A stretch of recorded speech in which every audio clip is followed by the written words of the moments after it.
The D and Davis Show.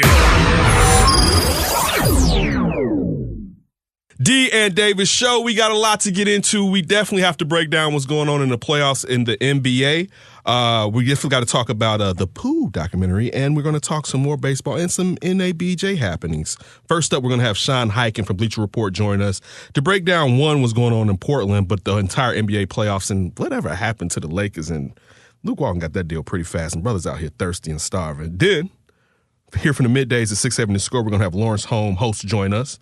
Shout out to Tony Gill. Talk a little bit about Pooh, the Derrick Rose story. He's in there, and he's going to tell us about the documentary. And since it's Laurence, of course, we're going to go over more than just that. He's our big bro.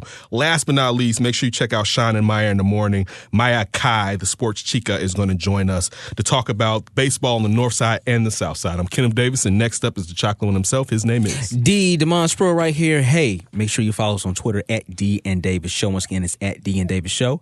Recording right here at 6-7 The Score. Instagram. I saw Mitch today. Show. Oh, you did? Would you talk to him? I was sitting close to Giordano's, and he was outside? Yeah, he was coming off a lake away from me. So I saw him, and I looked, I said, damn, I think that's Mitch. And I was like, okay. I threw up the one finger. Then we started talking. I was like, I got to email you. And he said, no, don't. And I was like, I have to anyway. Okay, you said don't. It was a fun interaction. Hey, also, Facebook.com/D and Davis Show. Once again, it's Facebook.com/D and Davis Show. D and Davis Show at gmail.com. And also, always read the articles at wearerigradio.com. Also, hey, you listen to the show. You can listen to kind of like /watch. Shout out to Ryan on YouTube. That's right. D and Davis the show and D and Davis the flip, both on YouTube. We have our YouTube channel. Just simply go and search for D and Davis Show. I'm on Twitter at Demons1, DEMONZE1. Ken is on Twitter at That's Davis, executive producer of the D and Davis Show and D and Davis the flip. One Mr. Ryan Bukoveski. You can find Ryan on Twitter at Ryan B Ski. And hanging out with us is one Mr. Guy. You got a very creative Twitter handle. What is it again, Guy? Pay the Guy. Sweet. That's a good one. He got a seasick in here, too. Yeah, you do. That's probably, you know what? I'm going to toot your horn a little bit. That's probably one of the best Twitter handles I've ever heard. Pay the Guy. Close, almost as great as That's Davis. No, yours is a better guy. Can't be. Yes, it is. It is. And Tony Gill is just sitting on the floor. You're a hater in 1.5. How am I a hater? I'm giving him the props. That's a simple ass Demarcus one. Yeah, it's very simple. You ain't creative at all with that. I don't care. You're not like God in his waves. Look at those waves. I had waves like that at one point. No, you didn't. Oh, yeah, I did. No, I see that ball spot. You know you didn't. I did. Never. Oh, yes, I did. I remember one time. God, can he have waves like you? Let me see. Guy's like hell to the no.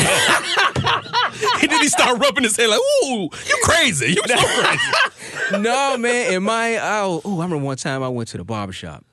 How old was I? About 18, 19 years old. Mm-hmm. Dude, I took off my do-rag. Oh, snap. The barber said, "What? Damn, boy, what you putting in your hair? Damn, look at the waves." I said, "Yes, sir. Just give me just even it out for me, brother." Ooh, I was rocking the do-rag hard with the waves and the what is it? What's the 360? Yeah. Oh man, I had all that. Ooh, I had him C-sec. C-sec. See, God just can't live out here. Had him seasick. Now, boy, you can't see nothing. You can see what I'm thinking. Salt and pepper. I could have did. You know, like I said before, it's there. It just takes a long time to grow. Grow it.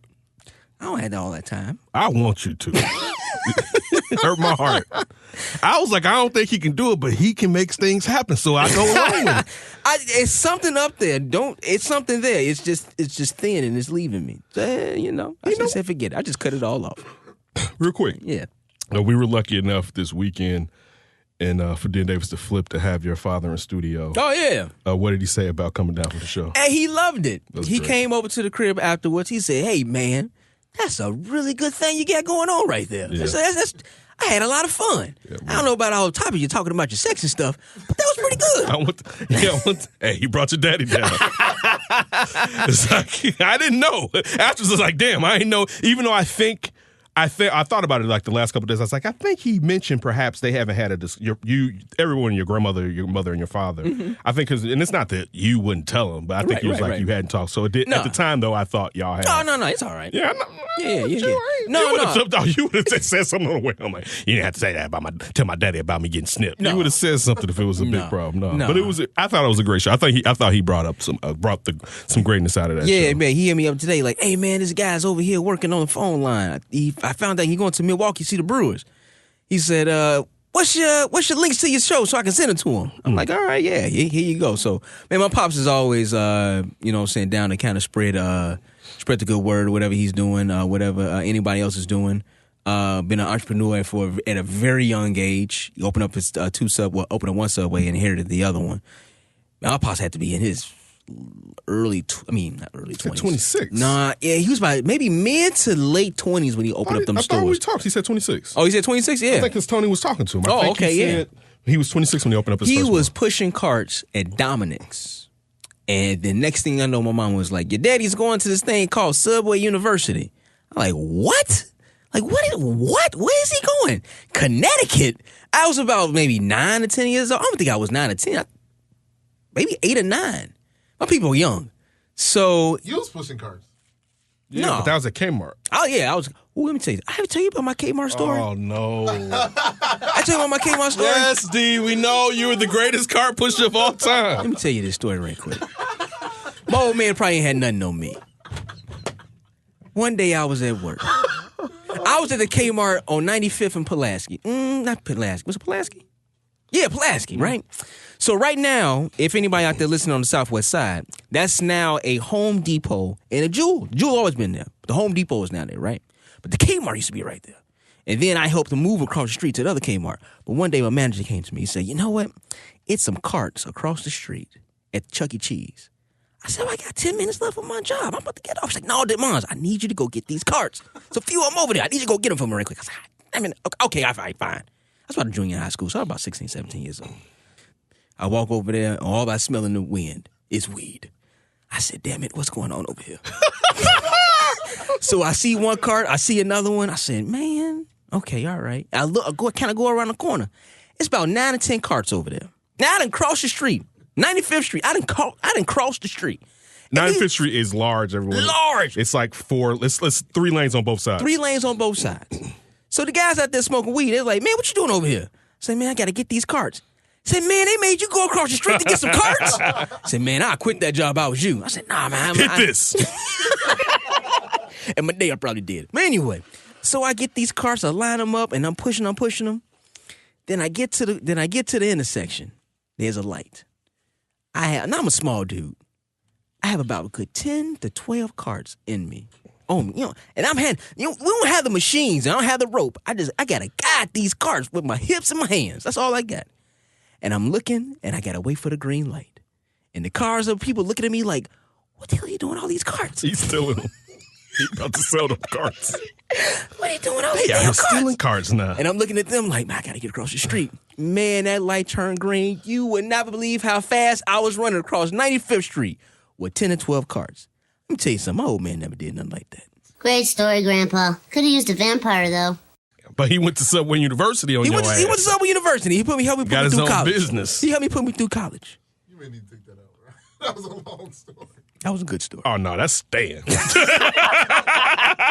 But shout out to my old man. Yeah, he came down, man. He had a really good time. He really enjoyed the company. Definitely, I think you want to come down again. He was like, man, I was kind of nervous. I didn't know what y'all was going to talk about, so I really didn't get on the mic. But nah, man, I kind of feel it, man. I think I can do it. I'm like, all right. My pops is not the most talkative dude. Oh, really? Nah, he's not. He's not. So it'd be kind of interesting to see. Like, I am not.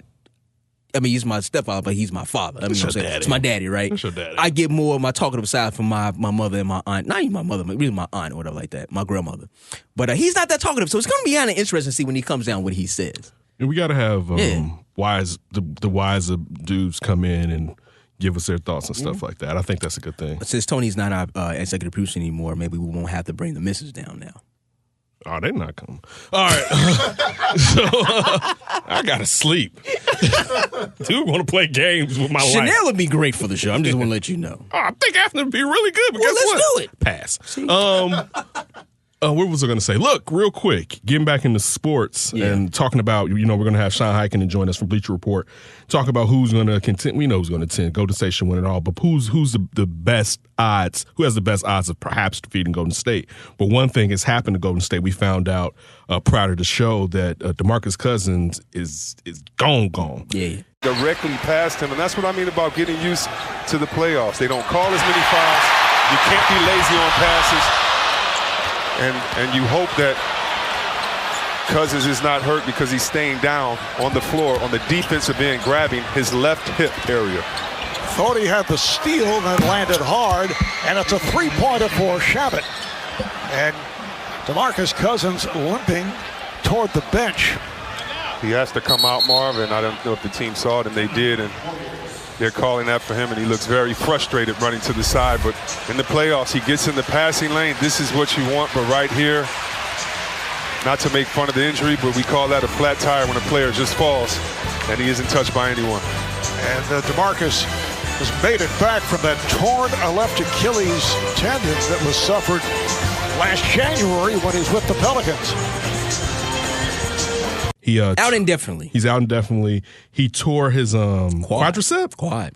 Yeah, tore his quad. Did you see the picture of it? I saw him landing and holding his leg. No. He had a picture walking, and you could see the muscle pulled all the way up? pulled up. Yeah. Ooh. If anybody out there wrestling fans, Triple H had to happen to Triple H twice. Your quad basically rips and rolls up.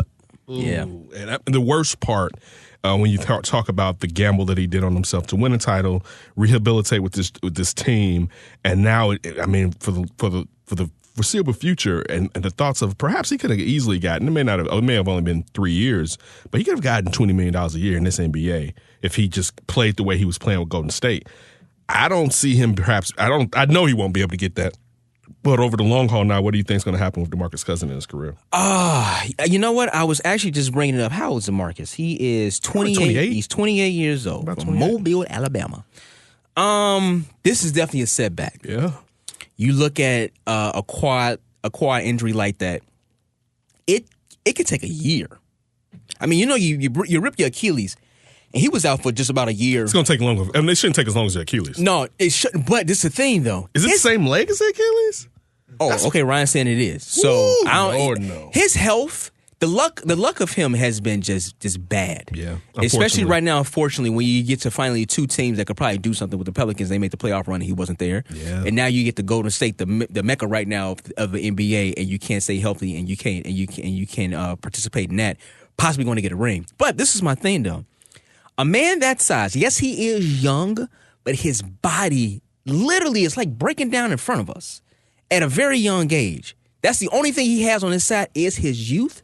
But man, you talking about a quad and this muscle I don't know if it came off the bone, but I mean that's a big injury for a basketball player and a man of his size. He already is not a leaper. And the Achilles kind of took him down an inch already. You talking about your quads? Your quads, besides your hamstring, obviously. That's your explosion right That's there. your explosion.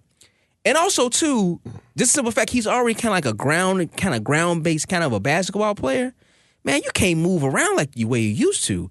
I'm not going to say his career isn't over. He's not ever going to make the money he was possibly going to make. That's sad. That's the saddest part. He's never going to make that money now. Ooh, he was, before injuring himself with the Pelicans. Best center in the NBA. Yeah, and easily he was going to get a 160 or above deal, depending on if it was the Pelicans, whoever had his bird rights or how it went like that. He could have opted, even if he went to a team that didn't have his bird rights, I'm sure that he would have put an opt-out out to get back in to get some of that money.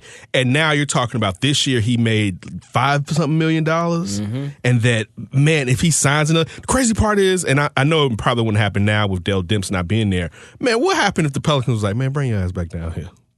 Oh, if they no, not no more. We bad. You made bad, but most the most He's money not you're gonna get. play I'm gonna give you a light Derrick Rose contract. He's probably not going to play basketball until halfway through the season. Next February. It's going to be the same thing he just went through, and now you got to ingratiate yourself with a new team because Golden State don't know what's going to happen even with KD. They don't. He's not taking that type of money anyway. Yeah, I mean, it's kind of like do you really even need him?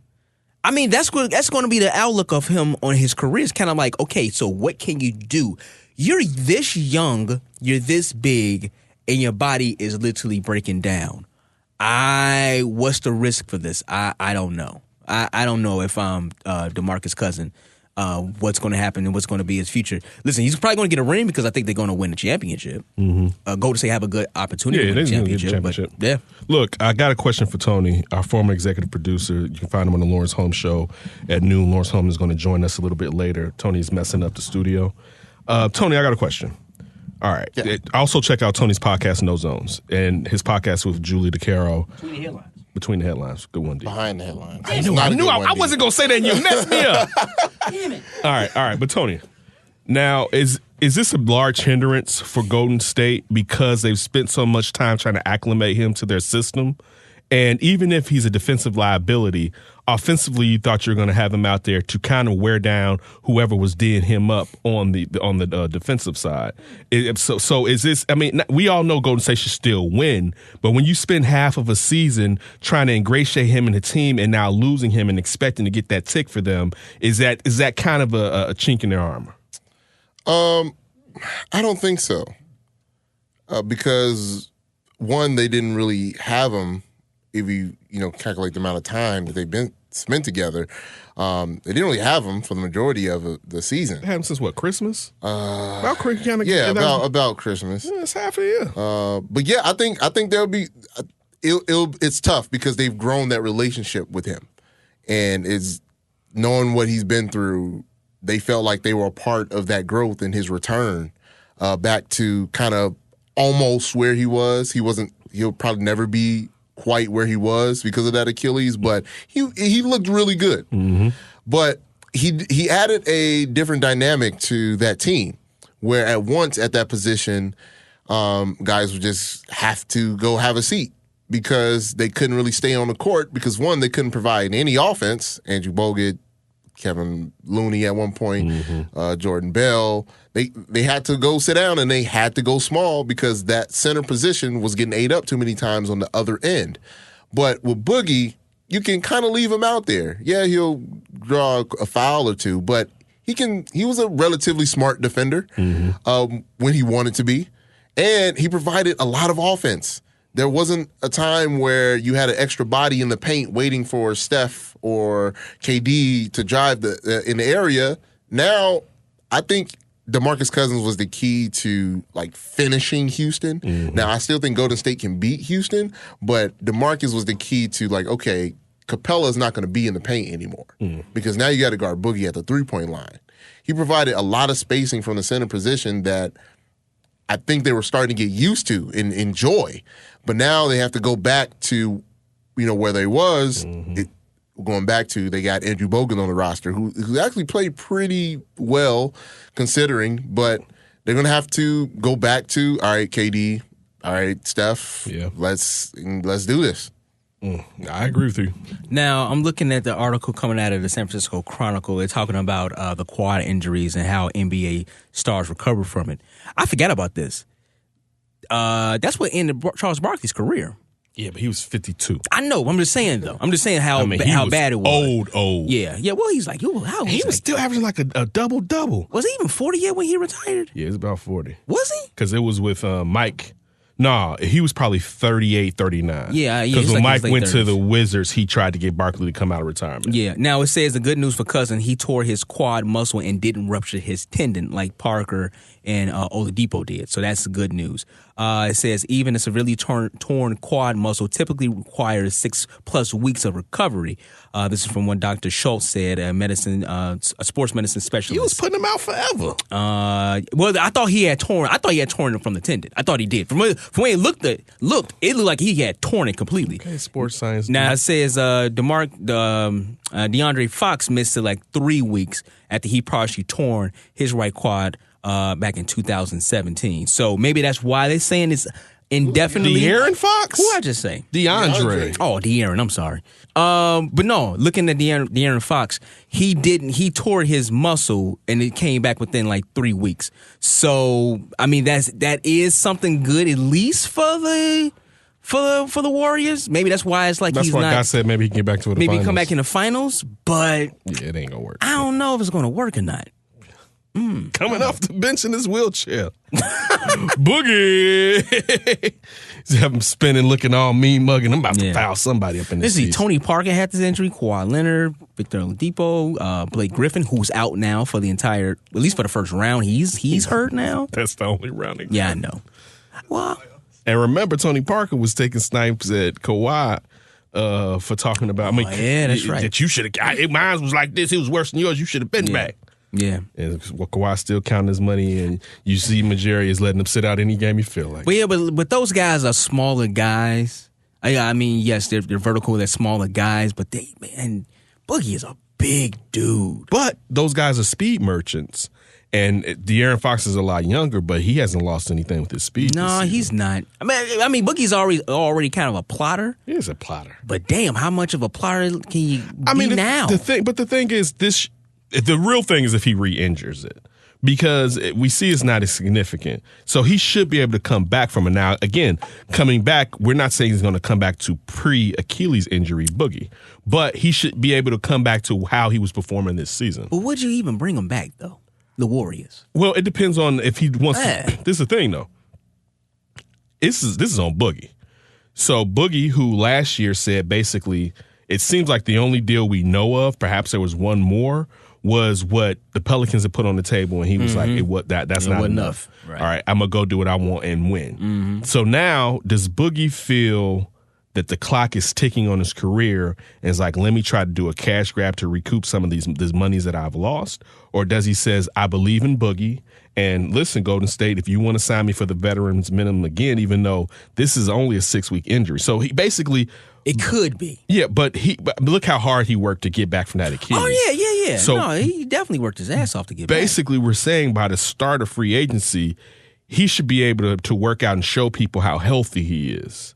So it'll depend on, you're probably going to see a team do a contract with him with stipulations in games played and how that correlates with the amount of money he gets. That is a gamble, but as I said before, this is 2 seasons in a row that we've literally seen him just crumble. Yeah, that's true. I watched him when he had the injury against the Bulls. I was watching that game. That was a great overtime. I think the Bulls won that game. I don't remember, but I was watching this game. I was watching the Warriors game, and I'm laying in the bed watching it. I'm like, damn, he just fell. Like, oh, okay. And when he got up, I thought he hurt his hip because I thought when he fell, he hurt his hip. And next thing I know, he's not out there, and I'm seeing that it's his quad. Like, damn, literally right before your eyes. But I don't know. I wouldn't. I like Boogie. I like the way he plays. I don't know if I'll risk it, and I don't know if I'll gamble on Depends on the team, though. Because some markets may never get a chance to get a player like this, and you have to set the contract to protect yourself, but you have to take the gamble because a guy like him may never come to your market. But he's going to take a gamble on himself. So it's all. You just look at what he did. You just brought up New Orleans. What happened down there? He's like, no, that's not good enough. I'm gonna gamble again. He's gambling on himself too. So it's kind of like, where is he going to go? I know he wants to win a championship. Well, he's going to win one. He's going to get this ring. Yeah, it's true. Yeah. But, I mean, he's going to regulate himself to say, I'm going to go play for this god-awful team, whoever Team X is. I don't think so. Boogie thinks a lot of himself as a player and as a person. I think he would want to go to somewhere he has a chance to win. But that team look at him kind of like, dude, you might not even make it. Let me ask you this, and then we got to go to get to the Shawn Highkin. Does Boogie put his future earnings above winning, knowing that his career mortality is at hand? That's a good question. I think that he has to. I think he has to look himself in the mirror and say, "Hey, I'm having these injuries. I don't know if I'm ever going to be able to get the money that I once could have made. Let me just worry about now my legacy and try to see if I can, I ain't gonna say ring chase, but let me try to see if I can at least help a team get over that hump and kind of maybe not even be the 6th man, the 7th man, maybe the 8th man, the 9th man off the bench." Ooh, I don't see him not being the 6th man. To me, go get Get as much money as you can. For real. I just don't know if anybody's gonna give him that. They're going to be teams who will balance the risk. Yeah, but if reward. the team comes and say like, "Hey, we the stinky whatever," you think he's going to be like, "All right, let me take it"? That's how players end up in markets you don't foresee them ending up in because that's the only team that has the money. I mean, I know money talks. I agree with, but just looking what happened down in New Orleans, and then you make it. Listen, if you're gonna gamble, you gamble with the Warriors because you know you're gonna win. And thinking of you saying, "Oh man, I'm gonna win the championship," is gonna have me looking good on free agency. Yeah, that's a good thing. You're gonna get $5 million. So no, he can't sit there. And again, this is if no other team wants him. Say, let me get the veteran minimum again. Well, when there may be a chance. I think a team would get a veteran minimum. I'm saying, I think he can get more than that. You think he gonna get more than a veteran minimum? Because I think he can get more than $5 million a season. What team do you think will give him more than a veteran minimum? The Knicks. Memphis. I was going to say the Knicks. Depending on what Miami, I think Miami will be ripe for a gamble, for real. I think because Miami's like stuck. Ninth seed this year? They basically have stuck to this narrative of we don't rebuild here, even though they did tank that year. They was trying to get Derrick Rose. Yeah, but yeah, they have this. No, we're Miami. We're always gonna play. So if you're gonna stay in that type of mode. Now they have again Hassan Whiteside hasn't necessarily worked out, and I'm sure that contract may be coming to some type of end. It should be coming up sometime. So Michael Jordan's always liable to mess up. All right, you know what? There you go. Yeah. Maybe Mike. All right, but look, maybe the Wizards, but they just gave Gilbert all that money. So. Yeah, but see, that's a good one. Not Gilbert, John Wall. I'm sorry, John Wall. But look, they're teams that are probably willing. A team like you take away that DeAndre Jordan money, and you say, you know what, Boogie, we'll pay you lesser, but we'll structure this deal, and you got a guy like Boogie with Doncic that can pass the ball as well. You know what I'm saying? Like there are teams down in Dallas. Yeah, there are teams out there who are going to sit there, make sure that the cost evaluation and what could happen if he's not healthy doesn't damage their future, but still look at the upside of getting still a top 10 center as he's healthy on your team. He's still, because there's not any real centers in the league anyway. I know, but he was already a plotter. It didn't work out. I mean, he didn't really fit. And granted, this is Golden State. Yeah, it's Golden State. But you are taking a chance. And if I'm the owner, I'm like, I'll give you the minimum. That's it. Because, brother, you might not make it. That's where they give you insurance with these contracts. Oh, yeah, they do. They do. All right, well, come on back. Hey, we're going to talk some more basketball. We're going to talk to Shawn Highkin of the Bleacher Report, get his thoughts on the NBA playoffs, and also, too, what would you do with Boogie, and kind of break it down with Boogie. D and Davis Show. Hey, this is Rich Campbell from the Chicago Tribune, and you're listening to the D and Davis Show. D and Davis Show. Right now on the line, we have Shawn Highkin from the Bleacher Report. Shawn, it is nice to hear from you, man. I know we tried in the past, but due to technical difficulties, we couldn't get you on. As you can hear, we're clear right now. We appreciate you joining us. How you doing? I'm doing all right. How about you guys? We're doing good. We're doing good. Look, no technical difficulties today. Yeah, we're clean selling here at 670 The Score. Shout out to Mitch for letting us always use the studios. Look, I was having lunch earlier with Tony Gill, executive producer of the Laurence Holmes Show, and our guy, former opera producer, and he mentioned we were talking about you being here and then moving out to Portland. So I definitely want to start off with the Trailblazers. And I guess my first question would be, since you've been there for over a year now, looking at the Trailblazers being just tossed out of the playoffs in the opening round last year and looking at what they're doing this year and what type of changes mentally or system-wise did the Trailblazers implement to make sure that they didn't get the same type of production that they got in the last season's playoffs? Well, I think that, everybody in the organization really felt that last year's result in the playoffs was unacceptable, getting swept by a team that I think they felt they were better than. This year, I think, unfortunately, the biggest thing you can really point to this year, two things. One, they decided to move Evan Turner to the bench, kind of made him the main facilitator in the second unit, as opposed to trying to have him play with Dame and CJ in the starting unit. And that's been a much more comfortable role for him, and I think he's been more effective there. And the other thing is the leap that Yusuf Nurkic made this year, where he had flashes of being a dominant big man, but there was always questions about, is he going to be able to do it consistently? And then he did, and he really had the best year of his career. And then with about 10 games left in the season, he had one of the most horrific injuries you can imagine, and now he's not in the picture for the playoffs anymore. But Other than that, I think Damian Lillard is pretty easy to take for granted because he's not the flashiest guy, but he just kind of he does he does it every year. He's a great leader and he hits big shots. You saw in Game 1 against Oklahoma City, that's what he was doing. Listen, you mentioned Yusuf Nurkic's injury, and my first thought when he went down and looking at the fact that Enes Kanter is going to get a lot of minutes is ball movement. Enes Kanter also isn't as good of a rebounder as Nurkic was this year, averaging 10.3 rebounds. How's the ball movement from the post now that Nurkic is out of the team? I mean, away from the team. Kanter has been surprisingly good kind of in that facilitating role. A lot of it still runs mostly through Dame and through CJ, but I think everybody's really happy with what Enes Kanter has given them. Even particularly Game 1 against Oklahoma City, they did on the defensive end. He obviously has this reputation of a huge liability on that end, but he was playing solid D. Going up against Steven Adams. I think everybody was really pleased with how he's done so far filling in.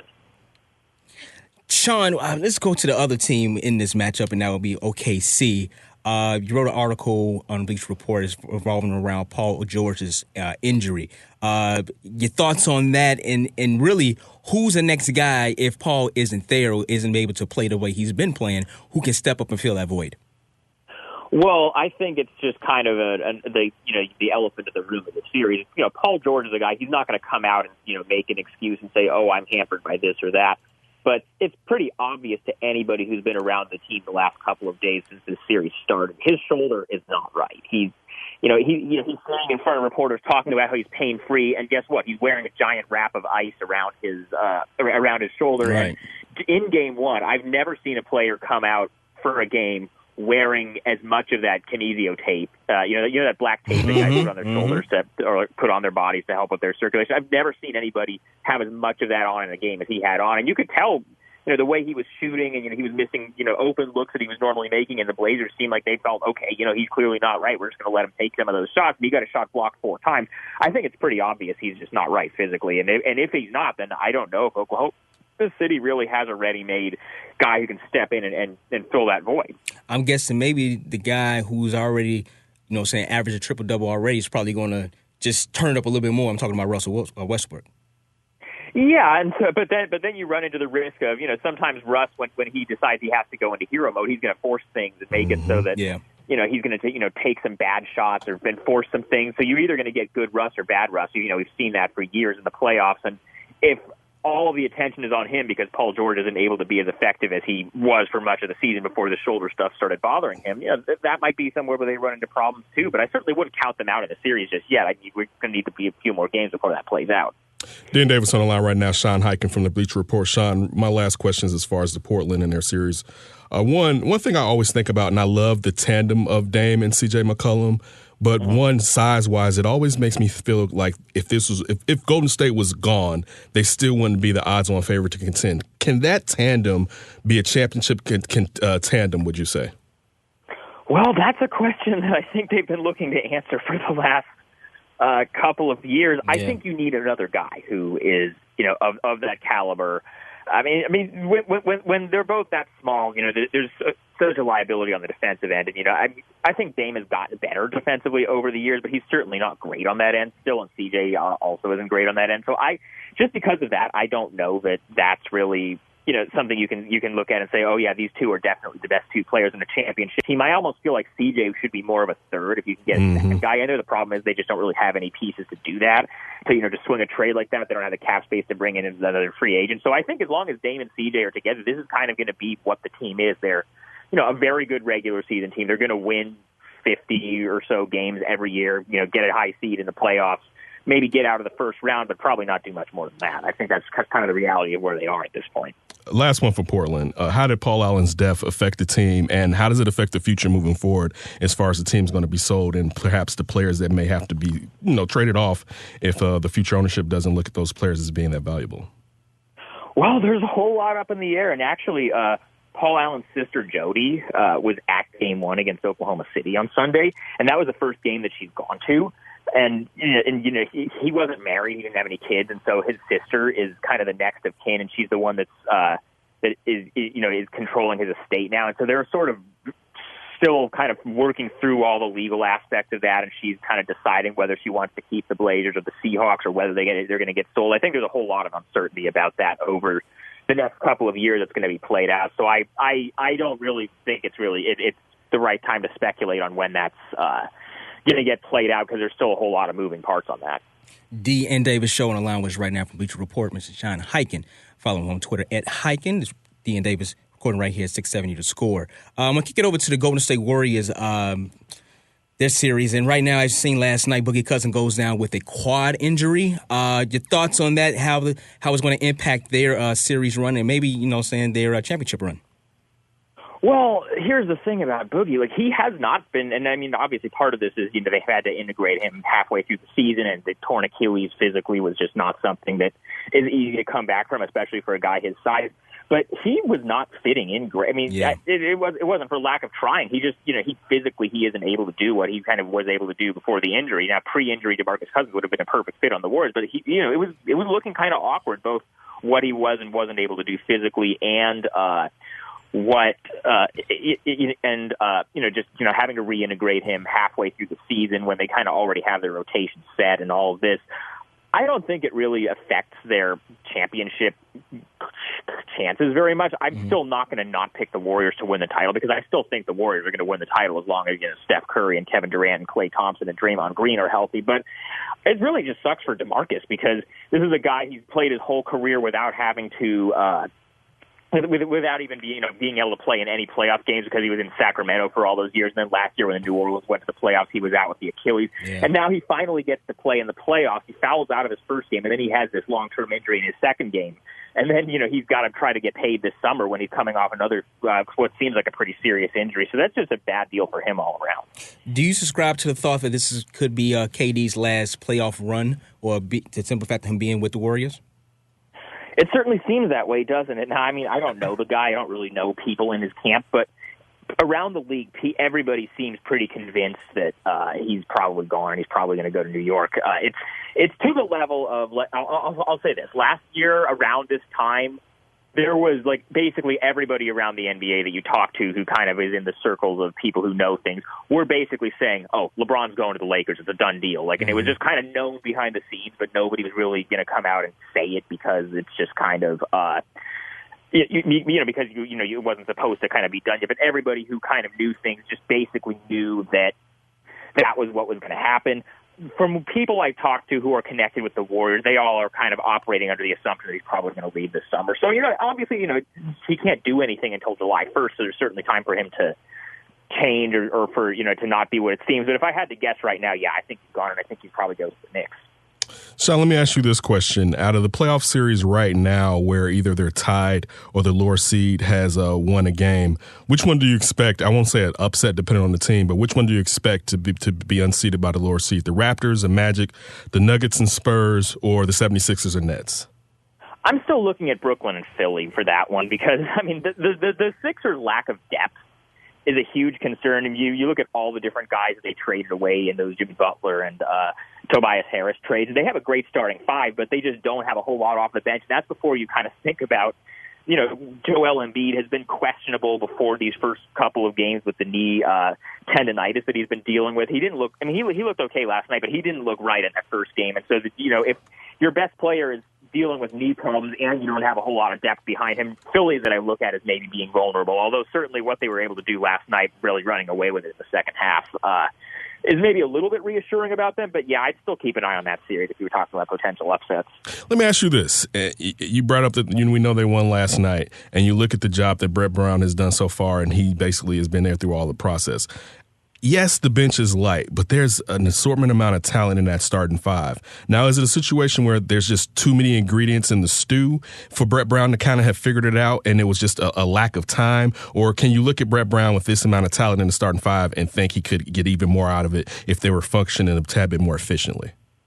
Well, it's just an awkward fit because you got a guy like Jimmy Butler, who obviously we know all about from his years in Chicago. He's a guy who has the ball in his hands a lot. He can really create for himself. And then you got Ben Simmons alongside him, who is just, he's a guy who isn't really a shooter, to put it mildly. And so if he doesn't have the ball in his hands to be able to distribute, there's not really a whole lot he can do where he's really going to be able to be a threat. But then you have Jimmy Butler next to him, who does need the ball in his hands and does like to kind of ISO and create his own shot and all that kind of stuff. So you just don't. It seems like it's just kind of an awkward fit. And then with Embiid, you don't know what he's going to look like health wise on a night to night basis. It's just obviously there is a ton of talent in that lineup on paper, but you just in terms of fit and in terms of what guys' skill sets are. It's a little bit shaky in terms of in terms of just how well it fits together. Dan Davis on the line right now. We have Shawn Highkin from the Bleacher Report. Shawn, I want to get back to you mentioning that you have Golden State, and I do too. I think anybody with common sense knows that it would seem like Golden State should win the title, even if Boogie isn't there. Give me your 2 or 3 teams in the entire NBA that you think have the best odds of defeating Golden State. Well, I think Houston is one that you look at and just say, okay, they basically blew out Utah the other night, and they are a team that basically, other than Trevor Ariza, who maybe we were overestimating his impact, but you look at how incredible James Harden has been. That team is still pretty good defensively. Clint Capella is still a really tough matchup for them, especially if they're going to have Demarcus Cousins out. That's a team that I think if Chris Paul hadn't gotten hurt in the conference finals last year, they would have probably gone to the finals, and then I think they would have beaten Cleveland and won the title. I still look at that team as one that Golden State is going to have to really reckon with in the second round. And then in the East, I kind of think Milwaukee is the one to look at where, and I know they don't have the experience of having been in a lot of deep playoff runs before, but you look at the level that Giannis is playing at this year, obviously he's probably going to win MVP. And, the way that Coach Bud's system has really just transformed that team with the shooters that they put around him and just the leap that they've made as a team just from last year. Those are the two that I think I would look at and say, these are the ones that maybe will make the series a little bit interesting, but I still fully expect Golden State to win the title.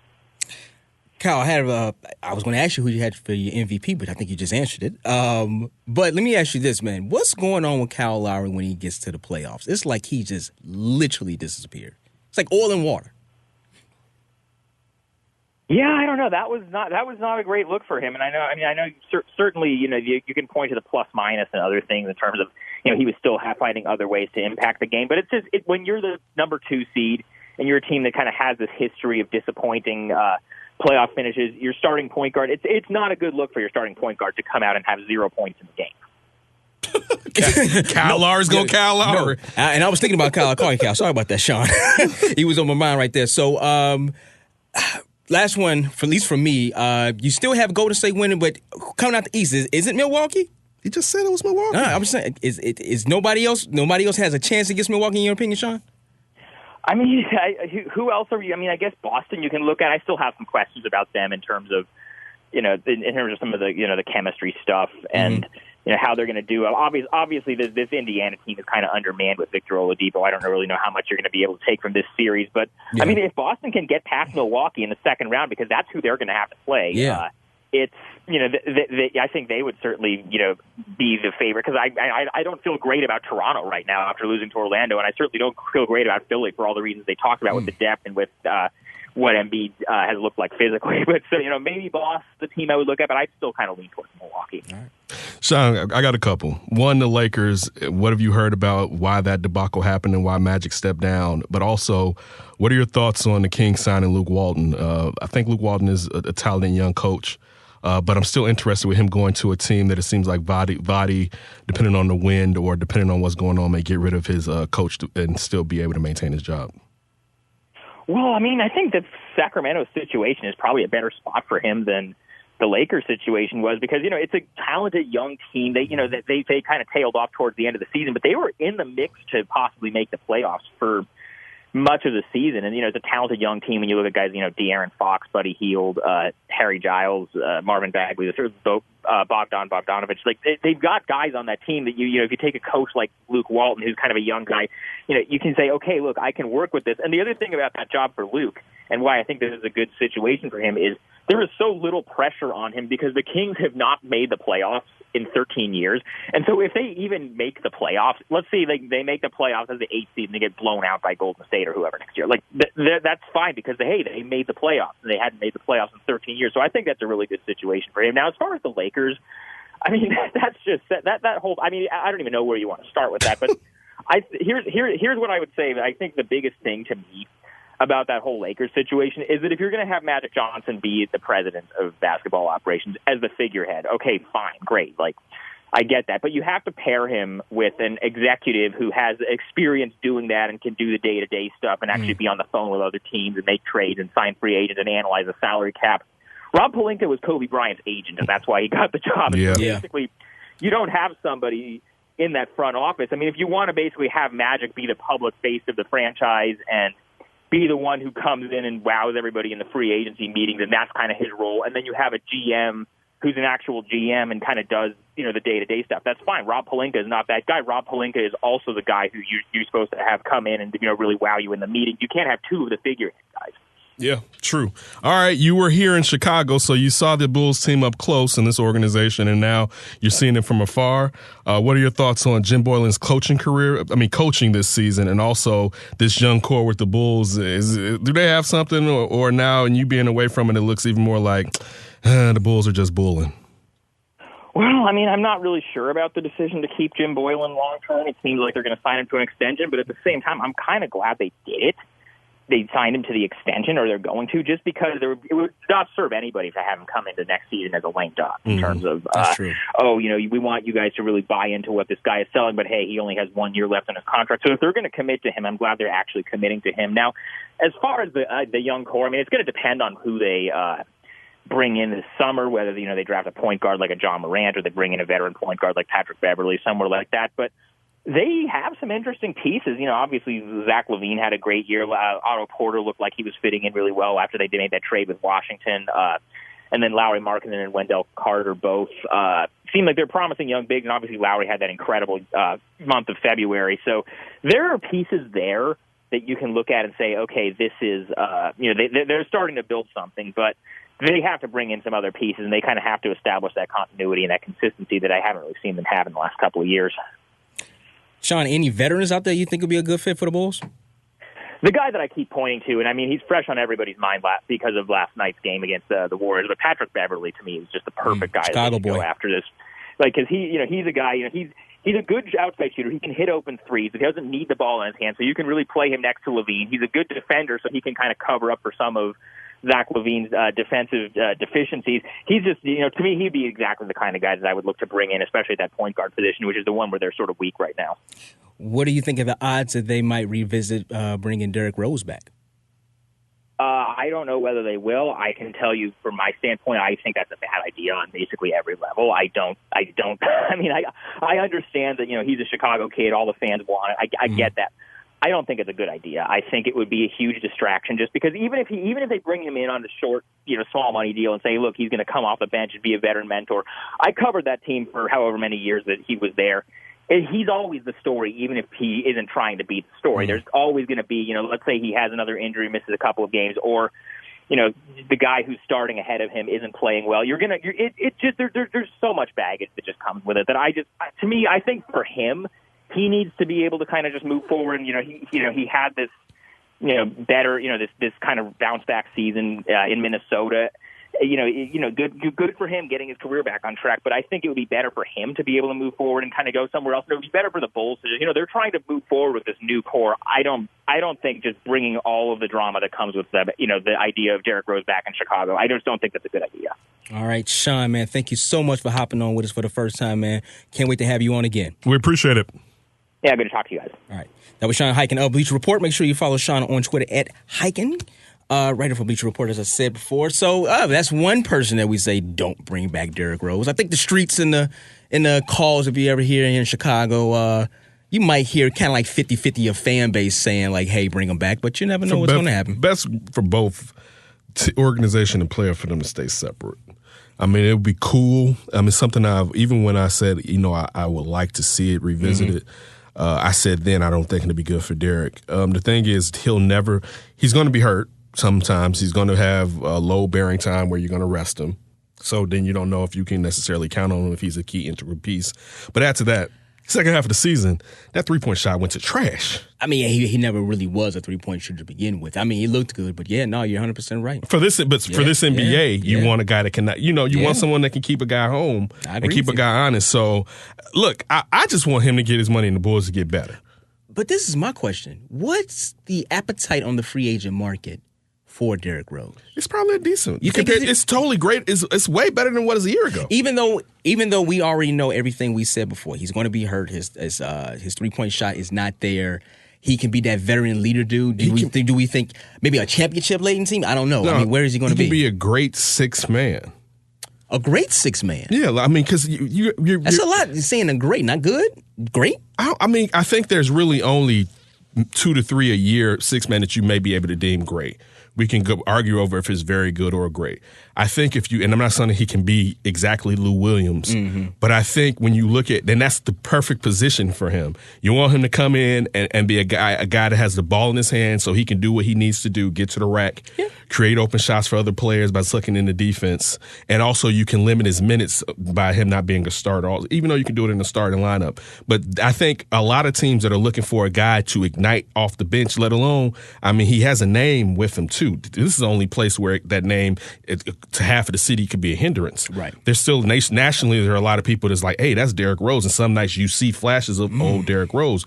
But I think that the role he was intended to play in Minnesota, but then you look at the fact that Teague was injured, right, and also they traded Jimmy Butler away. It kind of thrust him into the starting role. But that 6-man role, listen, on a team that's ready to go, and now he was playing for under the veterans minimum. He can get him about 8 or 9 easy, $10 million annually. We thought that was going to be. Women, did he start? He wasn't starting when he was in Cleveland. He was coming off the bench too, right? It just didn't work out. Unless somebody was hurt, but it just didn't work out. It didn't work out. Yeah, it didn't work out at all. So looking at from New York to Cleveland, now there, Minnesota, it's been terrific. Bulls separate. Patrick Beverly makes more sense. He does, but he makes sense as a starter. Yeah, right. So that's if they trade Chris Dunn or maybe just push Chris Dunn and say, okay, you're going to be our backup. So they got 110 dudes that they can be like. I feel you. G League guys, they'd be like, you want some more tick starting in the back of the. You need some ticks, sir. All right. Are you tired of all the ladies out there in Harlem States? So come on to the city. Yeah, man. So no, I wouldn't even. It wouldn't even matter to me or whatever. But as long as they stay separate, Bulls need to continue going. Whatever they plan on doing, it's no reason to try to play the old nostalgia game. But they close though. You know they're still close. Ryan's up close to all his. What did he do with Doug Collins though? Said, I don't want to fire you again. That's true. All right. So you don't want things to end bad with Derrick again because they're going to end bad. Sooner or later, there's going to be a point where y'all be like, we're not going to pay you. A lot of things end bad with anybody over there. Facts. The advocates. Facts. So it's best bet. And it seems like from the guys we know, too, the guys that were close to him here that were reporting on him, some of them basically say that Derrick would be against it. So I'll just lean towards those guys like BC and stuff like that, and I'll just go along with that. So yeah. Now, speaking of Derrick Rose, we're going to talk to our big homie, Laurence Holmes. He was part of the Pooh documentary that you can see on Stadium. So we're going to go more in-depth with Derrick Rose on the court, off the court, everything. Come on back. D and Davis Show. What's up, everybody? It's Cameron Smith from CBS 2 Chicago. You're listening to the D and Davis Show. D and Davis Show, recording out of 6-7 The Score, thanks to Mitch. And right now, you can hear this man every day from noon to 2, and also check out his Loho Daily podcast afterwards. You can find Laurence Holmes at 6-7 The Score again at noon. Has that noon show. We're very proud of our big brother, man. How are you doing? I'm doing really well. What's going on, boys? What's going on? Look, you being the showstopper you were in Pooh, the Derrick Rose story. So we definitely want to know your thoughts after watching it and your thoughts going into it. So going into it, and Laurence, you're here in Chicago, and perhaps nationally a lot of people don't know the firestorm, I guess you kind of get, or polarizing character that Derrick Rose became here in the city. I think nationally people may still look at him, fortunately, compared to some of the stuff that went down here, and we all know the stuff that went out in L.A. But going into the documentary, how did you think it was going to be executed, and was it executed as well as you thought, or was it worse? I was actually really proud of what they developed in that documentary. And I know that it's hard for people to look at it as a documentary, and I understand that. D. Rose is the executive producer of this. B.J. Armstrong is the executive producer of it. But from what I was told, their involvement in it, it's not like they were doing like Final Cut. You know what I'm saying? Mm-hmm. Like their involvement with it was more so them having the footage of Derrick Rose and then trying to figure out, because apparently it was a mess. Like, they tried to do this on their own, and they ended up with a mess. And then they were like, we have all this great footage, but we're not really storytellers. Can someone please help us tell this story? And that's where Stadium kind of came in, and Scott Diener, who was the driving force behind it, I thought did a good job. I was glad with the group that he brought in to talk about what I think Sylvie called it Chicago's sports civil war. I think that's a pretty apt description of what went on, because you were either in the camp of Derrick needs to play, or you were in the camp of no, he needs to rest his body. And I mean, those arguments got really heated. So I thought that they did a really nice job. I'd seen a couple of previews, because I have friends over there. So they had sent me a couple of previews. What they didn't show me was some of the personal footage with Derrick. And I think the piece that's gotten the most pub out of this has been him being filmed while being traded to the Knicks. And I thought that his reaction, like to me, a lot of it was discussing like how Chicago it was. And I joked with the guys on the set afterwards that his reaction was the most Chicago ever. Like, yes, I'm broken up, and the guys are like, well, we can take a break. He's like, no, let's go, let's keep going. Like, that's very much Chicago, South Side, Inglewood. You know, it just kind of exemplifies it. Dean Davis on the line right now. We have Laurence Holmes. You can find him middays here at 670 Score. We're not here, but we record at 670 Score. And also, he's the host of NBC's Bears Post Game.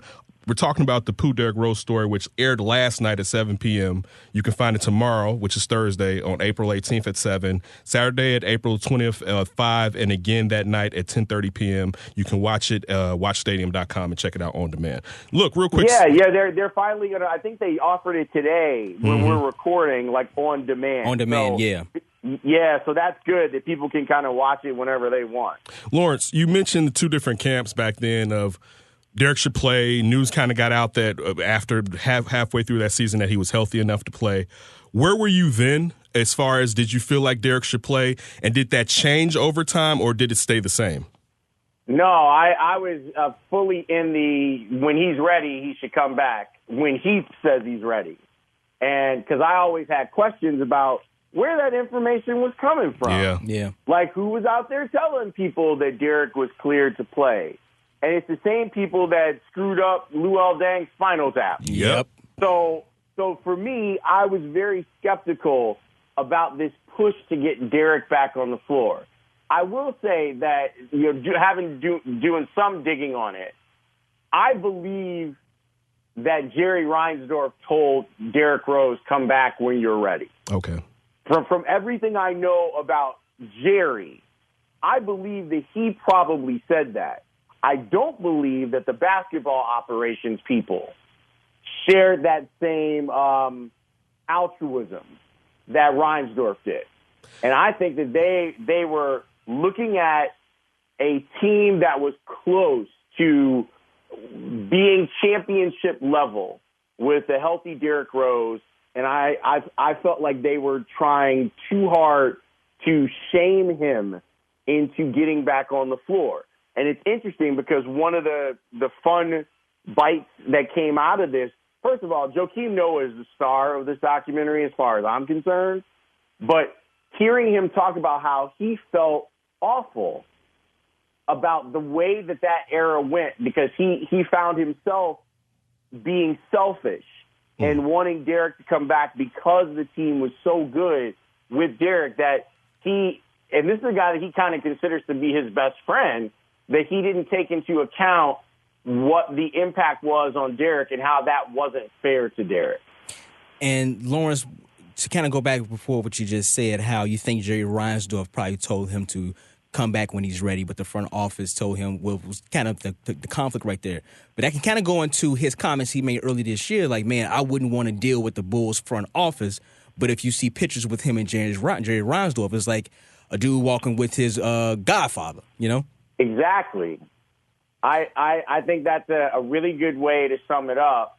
And so, you know, it's part of some of the struggles that I have with the Bulls front office as it stands right now. It's the same guys, but I will say that I was told that they were holding out on getting Pax. Like, that was the thing that Stadium really wanted to do. And considering that Pax and Stadium are in the same building, it was increasingly difficult. And once they got him, I think that it added a real layer to the discussion.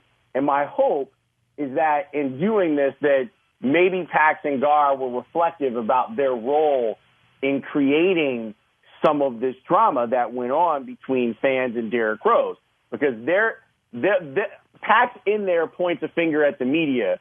I would suggest that he also look in the mirror to check his own responsibility, because the media was definitely, the calls were coming from inside the house. Yeah. They were definitely getting information from what was going on inside the Bulls organization, and they wanted Derrick to play. Lawrence, let me ask you this, and I got a question about the injury, but I want to get on something you and Dee were talking about real quick. So how can we consider Jerry Reinsdorf to be a good owner, all right, for a public works, when he constantly allows conflicts like this to go from Kenny and Ozzie, and we can say Derrick in the front office, we can say Thibodeau in the front office.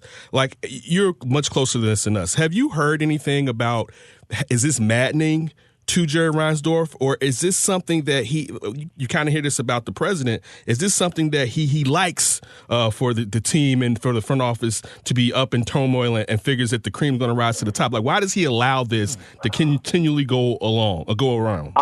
I don't think that he likes it at all. I don't think that Jerry wants discord. There are some people who believe that you can get a better product out of people if you have discord. I'm a lot closer with the White Sox than I am the Bulls, and I can tell you that while all that stuff was going on, it wasn't well received by ownership. That they because of the winning, it felt more like a family than a business. And what I perceived, the way I looked at it, as you had this guy who had, for lack of a better term, his sons were arguing, and that he was going to have to choose between the two sons if it was ever going to work out. There was a lot of attempts from an ownership level to try and mend the fences between Ozzie and Kenny. I can't speak on what level that happened as far as the Bulls go, but I can tell you that I don't think Jerry rolls like that. I think he would prefer that everybody got along, and I think that he sees it. And if you listen to some of the comments from Michael Reinsdorf, like, he's not really that dude either. Like he's not like the tweaking guy. Like, yeah, we'll get this hornet's nest all stirred up, and then we're going to have ourselves a thing. They would rather you not know their name. You know, they would rather hire the people and then have those people do a good job. Where I think that Jerry gets in trouble is he is so loyal to people that have been loyal to him. Mm-hmm. And in the case of the Bulls and John Paxson, John Paxson, the player, should be beloved. John Paxson, the player, did a lot for Bulls basketball. John Paxson, the broadcaster, did a lot for Bulls basketball. It's in this role of executive where I think that he hasn't lived up to the expectation of the job. And I don't think it's a lack of trying. I think Pax tries really hard. And I think that he grinds himself into dust doing it, and has become, quite honestly, unpleasant because of the way that he goes about doing it. But I don't think I think that Jerry's loyalty to him is so strong. And you can ask people. I mean, ask Randy Brown. Like you can ask ask Jay Williams about the level of loyalty that Jerry Reinsdorf will show people that have been loyal to him. It's a great thing to fail at, that you're too loyal. Like that's a great negative to have. But in the case of the Bulls, I think that it has hindered their growth as a franchise, and that's something that they have to figure out. That being said, if I'm Jerry Reinsdorf, I'm sitting on 6 rings and the greatest player who's ever played the game on the basketball side.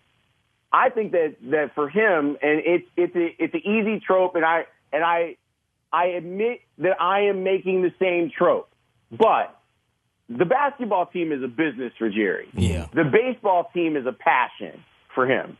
And the way that the two are run is different, in my opinion. D.N. Davis Show on the line, Laurence Holmes, host of the noon show at 670 The Score. Lawrence, one, I'm not asking Jay Williams anything because he always chooses LeBron over Jordan, and I'm like, you were a bull and Jerry gave you that money, so I'm not going to ask him. When I see him, we're going to have a discussion on that. But real quick, I want to ask Don't have him on motorcycles. Yeah, I know, right? Listen, that day, dude, I basically cried. And I was listening to The Score.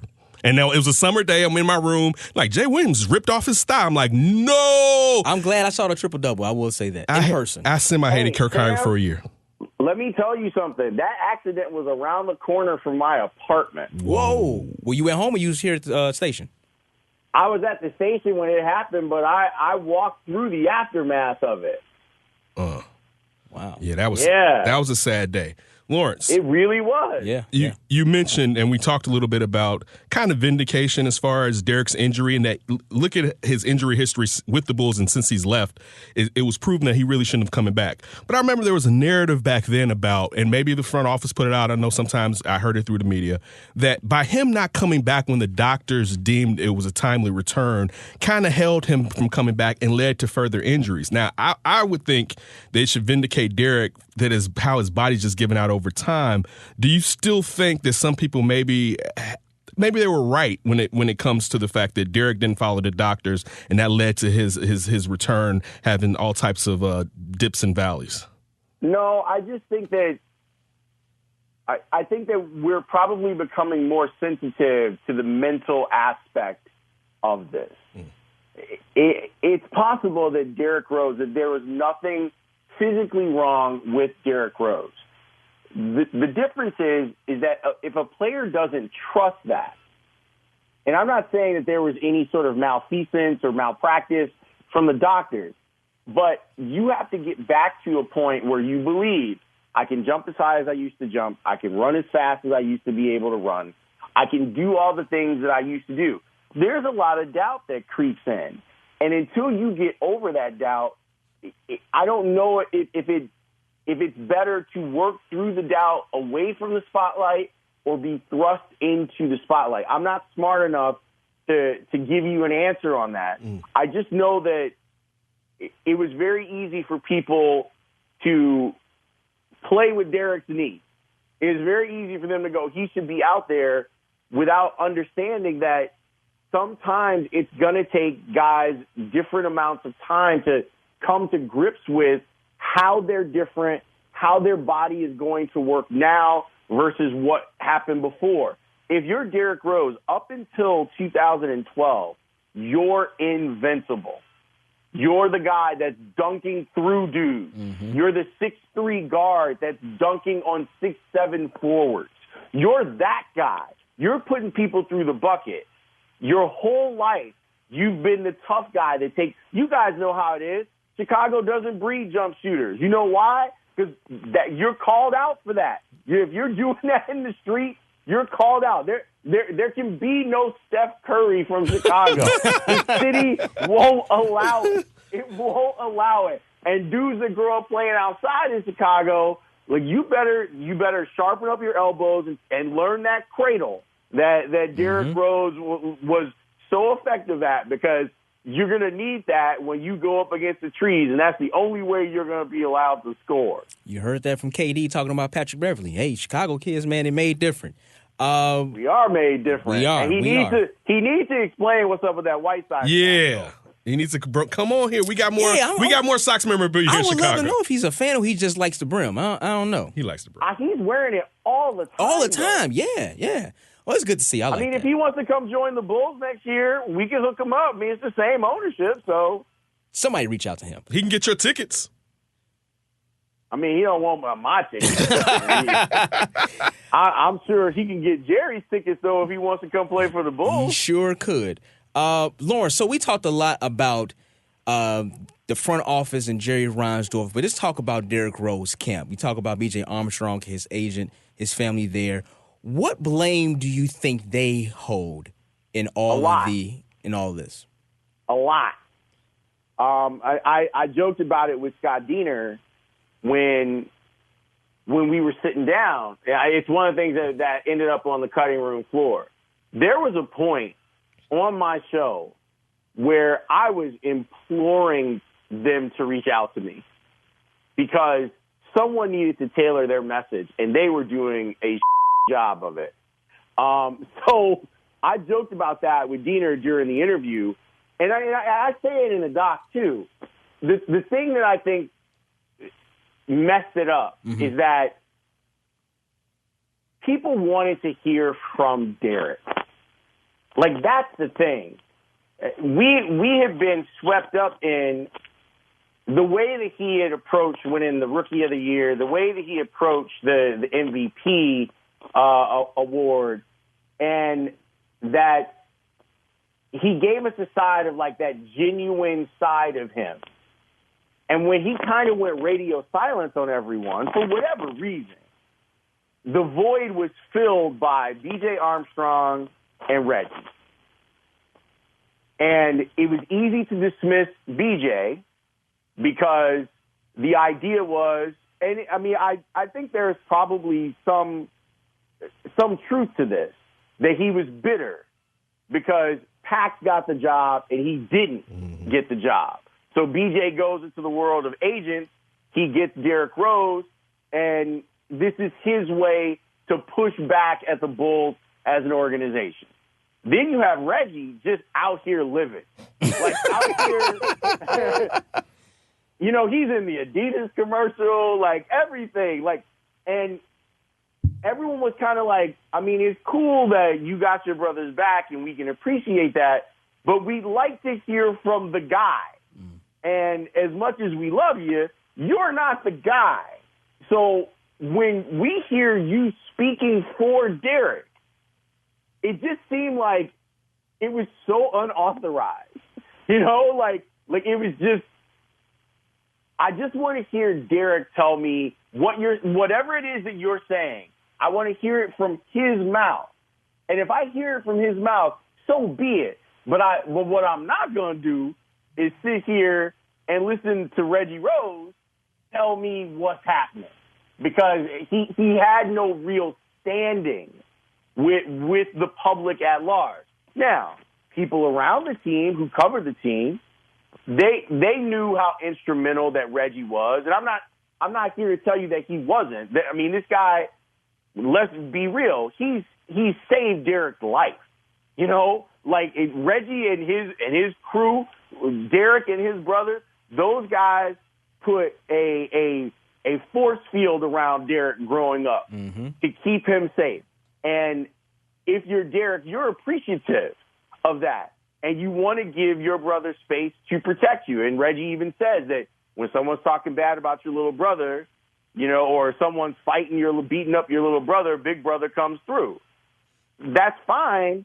There are a lot of people who believe that I know that my brother wouldn't necessarily step in.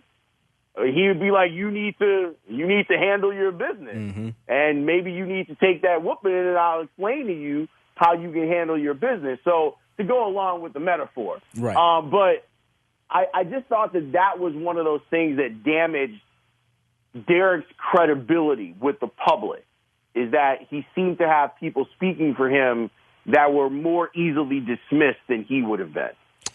D and Davis Show right here online with us right now, our big homie, Laurence Holmes. Make sure you follow Laurence on Twitter at Laurence W. Holmes. So after being in it, after watching the documentary, what was your biggest takeaway from the documentary?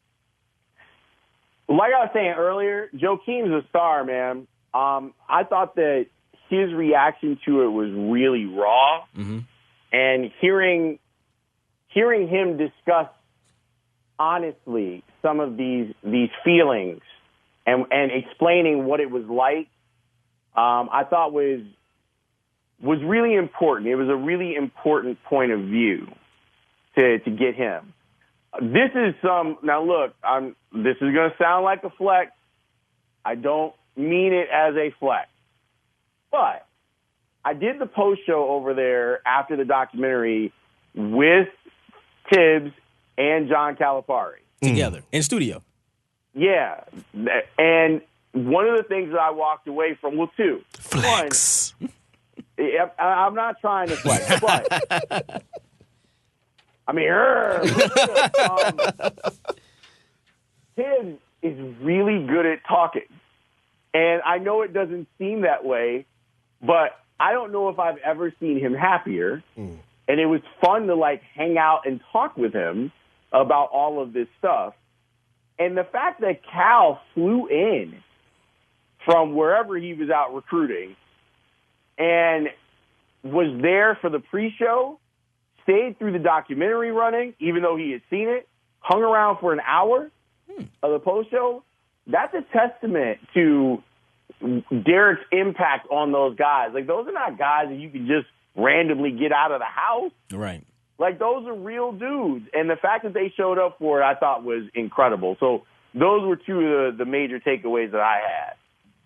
All right, look, before we get out of here, one, you said today that you went down to Guarantee Rate and you talked to Tim Anderson. He's having a fantabulous year this year. He's leading, I don't know if it's just the AL, if it's the no, he's leading MLB. baseball. Yeah, MLB baseball. Yeah. with his batting average. So listen, how was your discussion? And you're a former baseball player. Do you see the growth in him as being something that he's stepped up to that next level? And, of course, as baseball, he may slightly dip, but he's there? Or is this a kind of one of those, I don't know, Avisail Garcia years where he may be hot this year, but he may not be this player over the long haul? Don't do that to him. I had it broken down to me from Bruce Levine. Like, we were having a conversation about this. With Anderson, you're talking about an athlete who happened to play baseball. And I think now you're seeing him mature into a baseball player who's athletic, if that makes any sense. Mm-hmm. Yeah. I think that he has a better understanding of what pitchers are going to try to do to get him out. Now, he's not Ted Williams, so he's not going to be hitting 400, I don't think. But I do think, and I thought about this last night, I was watching the Cubs and the Marlins, and Curtis Granderson's playing for the Marlins. And there was a stat that they came up with. Lynn was talking about how Granderson has almost 100 triples in his career, which is pretty amazing. I think he got 94 triples. I think that Tim Anderson can be some of what Curtis Granderson is. I think that's where now Granderson's like all the way a baseball player. Like, he's been that since he was a little kid. But I think that's what you're hoping he kind of grows up to be, is a guy like that whose baseball smarts are off the charts, and then you add the freaky athleticism to it, and you end up with a pretty good player. I'm expecting there to be an adjustment. It happens in baseball all the time. Pitchers are going to start looking at more and more film of his at-bats and then figure out ways to get him out. The good news is that there seems to be some protection in that lineup, and I'm really happy to see it. Moncada, my God, man, that guy is really hitting. And Abreu is out there doing his thing, and it looks like Aloy is getting more and more comfortable with each at-bat. Their lineup could be a problem for people. Their issue is they can't pitch. Like, they just not at all can't pitch. And I'm not sure how many games you can win if you can't pitch. If they can slug their way to 72, 73 wins, I think that would be a major victory for the White Sox as a franchise. All right. You moved to the Noon. You're taking that wonderful show, and you've taken our producer with you. The show's great. I really enjoyed today's show. Yeah, sounds good. Listen, let us know, man. How's it feel? How's the show going now? You putting black people out there in front center. I'm trying to. You are. Tony keep messing it up, though. Oh my goodness. Was terrible take. No, I actually really like it. I'm very happy that the show, I felt like the first couple of shows weren't quite indicative of what we did at night, and it was a matter of me settling into the spot. But I think that the next week we had like a breakthrough where it was okay for us to be a little bit more goofy, and we could descend into some of the things that I think make the night show popular. I also really like bringing guests in the studio. You guys know that. And getting the chance to do that more at that time of day, I think can be really, really powerful. And I love that we're not afraid to ask people. It's a strange thing. People are actually like okay with it. Now, I say that as I sit in my office in my house talking to you guys instead of in the studio, but phone lines are so bad now that a lot of times you get you have a great guest and you end up with a terrible interview because you can't hear them or they can't hear you, or they break up when they're making a great point, and it sucks. You get more real and you get more conversational, in my opinion, when you have someone who is right in front of you. We just had John Vincent, the anthem singer, in studio earlier this week, and it ended up being an incredible conversation about bullying and depression and anxiety. And I wasn't sure that was, I just wanted to talk to him about singing. And I mean, John and I have talked before, so I know that he's a guy that has varied interests, but it was amazing to see him really reveal himself. And while I've had some interviews over the phone that go that way, I think that it's best done in studio with someone. And it's so much more fun and it's so much more conversational that I hope that it becomes a standard for what we do. Now, look, there are going to be times when we can't get people in studio, but the fact that Rick Hahn was like, that was cool. 20 minutes in a segment. Yeah. In a segment, I thought that was great. Like that, and those are the types of things that people will hopefully remember and expect. Like I want them to expect that from our show, that when I say I'm bringing someone in the studio, we're going to have a real-ass conversation. And it may be about what's going on in the sports world, and it may not. But no matter what, I think that people are going to listen. The beautiful thing about this for me is I'm getting a chance to do my show my way. And if it fails, I'll be sad, but I will have failed on my own, doing it the way that I want to do it. And there is some honor in that. And I just feel like over the last 10 years, the nighttime show has developed into something that's a lot of fun. And now it's a matter of bringing that army of listeners with me to middays and maybe changing some minds of the people who aren't used to listening to a show like this in local radio. There are two shows that I look at that are kind of the template for what I'm trying to do. One initially was the Dan Patrick Show, where it's Dan and the Danettes. Mm-hmm. You know, it's me as the center of the show, but everyone who's involved on the show is involved on the show. And the other show is the Dan Le Batard Show. Like, we take a lot from how Dan does his show. And it's funny because Tony can act as Stugat. Like he actually is some sort of weird hybrid between Billy and Stugat, and it works out. So the goal is that even though it's a quote-unquote solo show, it's really an ensemble. I just happen to be the star, put that in quotation marks, of the ensemble. And if we're having a good time or we're bringing in good content, I can't imagine that people won't listen. But if they don't listen, I know that I put together the show that I wanted to put together. And I'm having a really good time doing it. Great. Man, listen, I love watching it. I'm watching it through the Facebook, the Scores Facebook page. So that's really cool. But no, man, it sounds different. It is different. And that's the one good thing about having different shows across the city. You get something different. It's the key word in different places. So, man, the show has been great, man. I've been loving it. I really do. You're hitting your stride, too. Me and Tony, it was funny. We were talking today. We had lunch.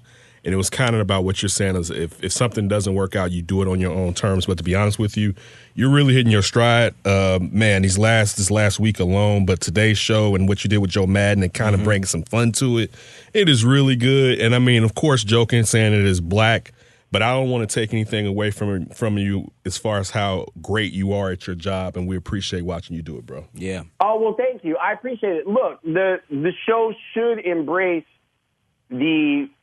those elements of my personality. I am a black man from Chicago South Side, and that changes my perspective on things. It might be different than other guys at the score for whatever reason. Like all of our history creates our perspective in that regard. So I want to make sure that I am myself. And I told Tony, I was like, I want you to make sure that you're yourself too. And he was like, well, can I play these type of music bumps? Like, for the most part, I don't care. You know, like, do whatever is going to get you into what it is that we're doing. I want you to be involved. And I'm happy that he's there. And on the show, between me, Tony, and Campy, we kind of represent three different types of score listeners, where I'm in the middle of the demo, or a little bit past the middle of the demo at this point in my life. I'm a score lifer. Like, I have this relationship with the radio station going all the way back to 1998. I remember Monsters. I remember Murph. Like, all of that stuff. Like, that is ingrained in me as a someone who started listening to the radio station when I was 16 years old. Campy is on the younger side of the demo, but he's old enough that he understands that you have to be responsible with your opinion, that you're going to see people that you talk about. And so how you talk about them should reflect you being responsible with your opinion. That being said, he snipes off stuff too, which is great. And then on the far end, you have Tony, who's at the beginning of the demo, who is fearless. He's absolutely fearless when it comes to, this is my opinion, and this is what it is. Hopefully, he will understand that sometimes it's okay to let different information change your opinion. We've been trying to tell him that for years, Laurence. We've been trying. Some of this stuff is just actual maturation. Yeah. Because I joke about this all the time. 27-year-old Laurence hates 43-year-old Laurence. Hates him. Why? Like, because he's looking at him going, well, wait a minute. Why aren't you angry? Like, there's so much stuff. Like, why aren't you yelling at the Bulls every day? I would be yelling at the Bulls every day. If I were you, I would take my shoe off and pound it on the table talking about the Bulls and how bad the Bulls are. And I, at this point, have realized that I'm in a place now where I don't have to do that. And because I don't want to take away from the power of it. And if you do it every day, it takes away some of your power from doing it. What I've learned is, and I use the metaphor of the golf bag. I've got the driver in the bag. And if I need to bring the driver out, I can bring it out. But I've learned how to play this game without having to use the driver. And if I'm good enough on the greens with my putt, then everyone understands what I'm saying. And I can make a point in a rational tone, and it can be effectively received. But there are times where you do have to pull the driver out. I don't like doing it, and now the audience knows that I don't like doing it because I tell them all the time, I don't want to have to do this. But if it rises to the level of me going to the bag and pulling the driver out, you best believe someone is going to get nailed. Like, it is, and I'm not gonna stop. Like, I'm gonna be relentless, and I know this about myself. So not doing that all the time, I think, makes me a better talk show host. 43-year-old Laurence looks at 27-year-old Laurence and says, you don't have to be angry all the time. You don't have to do it that way. You're going to kill yourself if you try and do it that way. So why not bring fun, the fun aspects of your personality to the show and have a little fun? Because at the end of this, we are talking, it's sports and we're passionate about it, but we are talking about trying to entertain people. So if we can do a better job of entertaining them while giving them some information, I think it serves us all better. And I just got to the point where I didn't want to be the angry dude doing this. There's a lot of that around the country. Yeah. There's a lot of that at the highest levels of our business. And it's not in me. It's not in me to do all the time. It's in there, but it should be doled out when necessary and not used as a way to, it shouldn't be used as a way to try and captivate the audience with your anger. I think it makes for a difficult listen, and I think it puts your credibility into question. Listen, Laurence, man, as we said before, love the show. Everybody out there listening, make sure you tune into Laurence every day from noon to 2, and also check out the podcast, the Loho Daily podcast. Brother, thank you so much for hopping on with us. And one more thing real quick. Sure. I'm team oatmeal raisin. No, that started. Whoop. I'm just saying how I feel. I'm just saying how I feel. You're so wrong. It's one of the few things I never thought I would actually say I agree with Tony on. I agree with Tony on that one. All that tells me is that you've been spending too much time with Tony. All right, bro. Thanks, man. Thanks for hopping on with us. Have a good one, Laurence. I'm sorry I was so long-winded, boys. I really apologize. No, we love that. We love it. It was educational, man. Have a good night. All right, man. Y'all be good. All right. Thanks, Laurence. And that was Laurence Holmes of 670 Score, where we are recording right now, 670 Score. Make sure you follow Laurence on Twitter at Laurence W. Holmes. All right, coming up next, we're going to go up for grabs with one Mr. Ryan Bukovetsky. All right, more D and Davis show. Yo, what up? It's your man Jay Illa, official Chicago Bears DJ, and you are listening to the D and Davis show. Turn it up. D and Davis show. All right, it is time for a segment we have really grown to love. It's called Up for Grabs. His beard is so great. With one Mr. Ryan Bukovetsky. Ryan, what you got for us today? Thank you, D, for that excellent transition to Up for Grabs. Really appreciate it. And appreciate the beard compliments, Ken. What do you put in it? Oh, this is au naturel. This is God-given talent right here.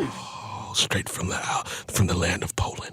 Speaking of God-given talent, let's talk about some historic moments over this weekend, and we'll start with Tiger Woods after he made his historic Masters win on Sunday. Many doubted we'd ever see it, but here it is. The return to glory.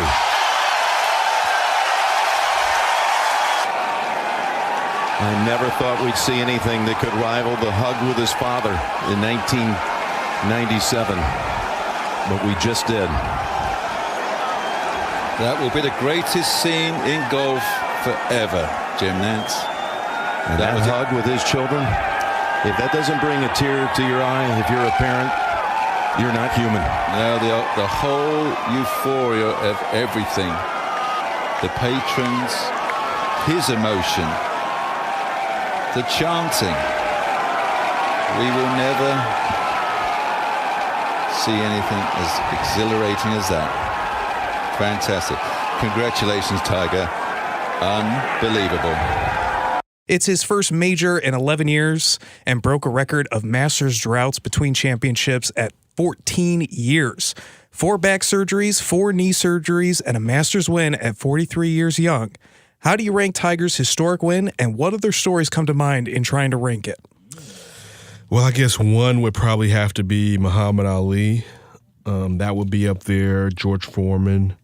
I guess Mike, when we're talking about, Mike left. Playing with the Wizards? No, I'm talking about I'm not talking about, hell no, I'm playing with the Wizards. I'm talking about leaving basketball and playing baseball. That playing with, even though, listen, for a 41-year-old dude, Mike was phenomenal. He averaged 22 points a game. Yeah. But still, look, Ryan on Up for Grabs last week asked us about the Masters, and we all basically was like, it depends on what Tiger does.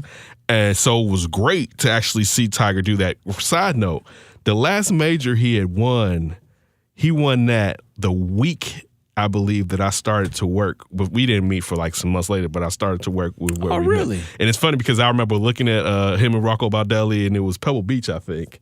And it was just like, I was like, man, Pebble Beach looks terrific. It's beautiful. Right now, I was like, man, good thing I'm not working yet because there was a playoffs and the last match was on a Monday. I was like, dang, if I was working, I wouldn't be able to see that. This is fantastic. Right? And then, as we know, that was his last major. Look, in a way, and again, I think boxing, if we're talking about boxing, because it's a more physical sport, you may be able to elevate the two that I mentioned as far as Muhammad Ali coming back after he wasn't able to fight with his objections to the Vietnam War. And, I mean, George Foreman, that was 20 years after Muhammad Ali beat him that he beat Michael Moore. Right. So I would put those above him, but I couldn't argue hard for what Tiger did. Look, with the field that you have now in golf compared to when Tiger and the confidence that he's shown had basically beaten everybody and it finally took field to get something in his spine to be able to kind of stand up. But these kids don't care. And for him to go out there and pull that off and to look what happened where everybody was playing themselves and not hitting between the bunker, it was good to see the old man figure it out. Yeah, I was on the Matt McGill and Kimberly Ogwan. I think I said her last name right. Probably didn't. It's difficult. Anyway, I was on the show in WVON talking about this. And one of the things brought up was the simple fact of how Tiger is playing against all these players that basically like almost carbon copies or the children of Tiger Woods. Physically looking at the workout. I don't know what that one cat, I think it was a basketball player. The cat was playing with Air Maxes? Yeah, I believe so. I remember you mentioned that. But my first thought, sorry for interrupting you, was look at what Tiger's done. Rory, just looking at Rory's body, their backs. I'm like, golfers wasn't working out like this before Tiger did it. John Daly had a pack of Newports and a 6-pack of Budweiser and he was playing around. I mean, he was good. I mean, but that's... And some prostitutes. That too. But golfers never really... it was more of a hand-eye skill sport. You know, some people even say about baseball players, kind of like, oh, it's just a hand-eye skill. You don't have to be in top physical form to be able to do it. But Tiger Woods has really changed that for golf. And to be able to come in and win the Masters, although the past couple of seasons, or years, he had been there, but he would always kind of fizzle at the end. It was worse than that. Last year, that was the Masters last year when he finally started to look like he may have a chance. Yeah. But he was kind of high rated, at least for all the things he has went through. He had a broken leg at one point. He broke his leg. He actually had it back. He had it. He had that broken leg when he won that the last U.S. Open. That's crazy to hear. And the one thing with sports, you play the field, and you literally play the field. And it's just you. You could think about a Peyton Manning. He came back with a broken neck, and he was able to play with the Denver Broncos, and they won a Super Bowl. You could think about that. As you said, Muhammad Ali. It took years for him to come back.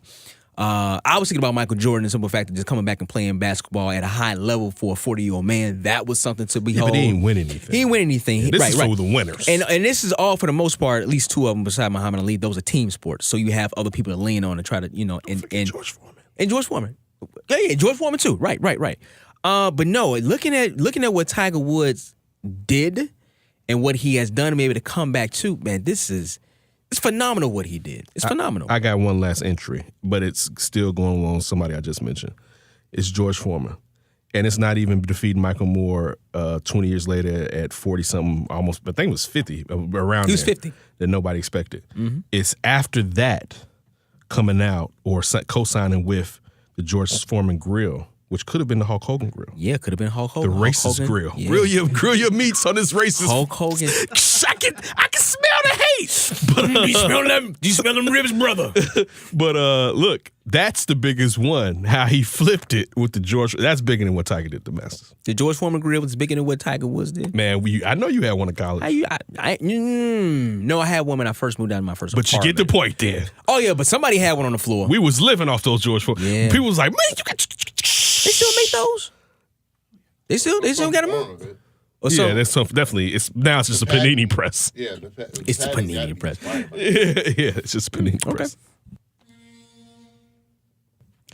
Yeah, I think looking at this Masters victory, like you said, D, Tiger was playing really well last year. I mean, even though he would find a way to fizzle out, whether it was a major tournament or just a regular tournament, but he had multiple top 10 finishes. He was, I believe, FedEx Player of the Year last year, or was the Tour Player of the Year, or came close in the running. And then this year, when he beat Rory McIlroy in that match play just a few weeks before the Masters started, that I think caught golf attention because Rory was the hottest player on the tour at that point in time, and Tiger beat him with really not much of anything else in his pocket because he wasn't very good in that match. Did he beat Phil in that pay-per-view thing? No, Phil, I think, won that, if I remember that correctly.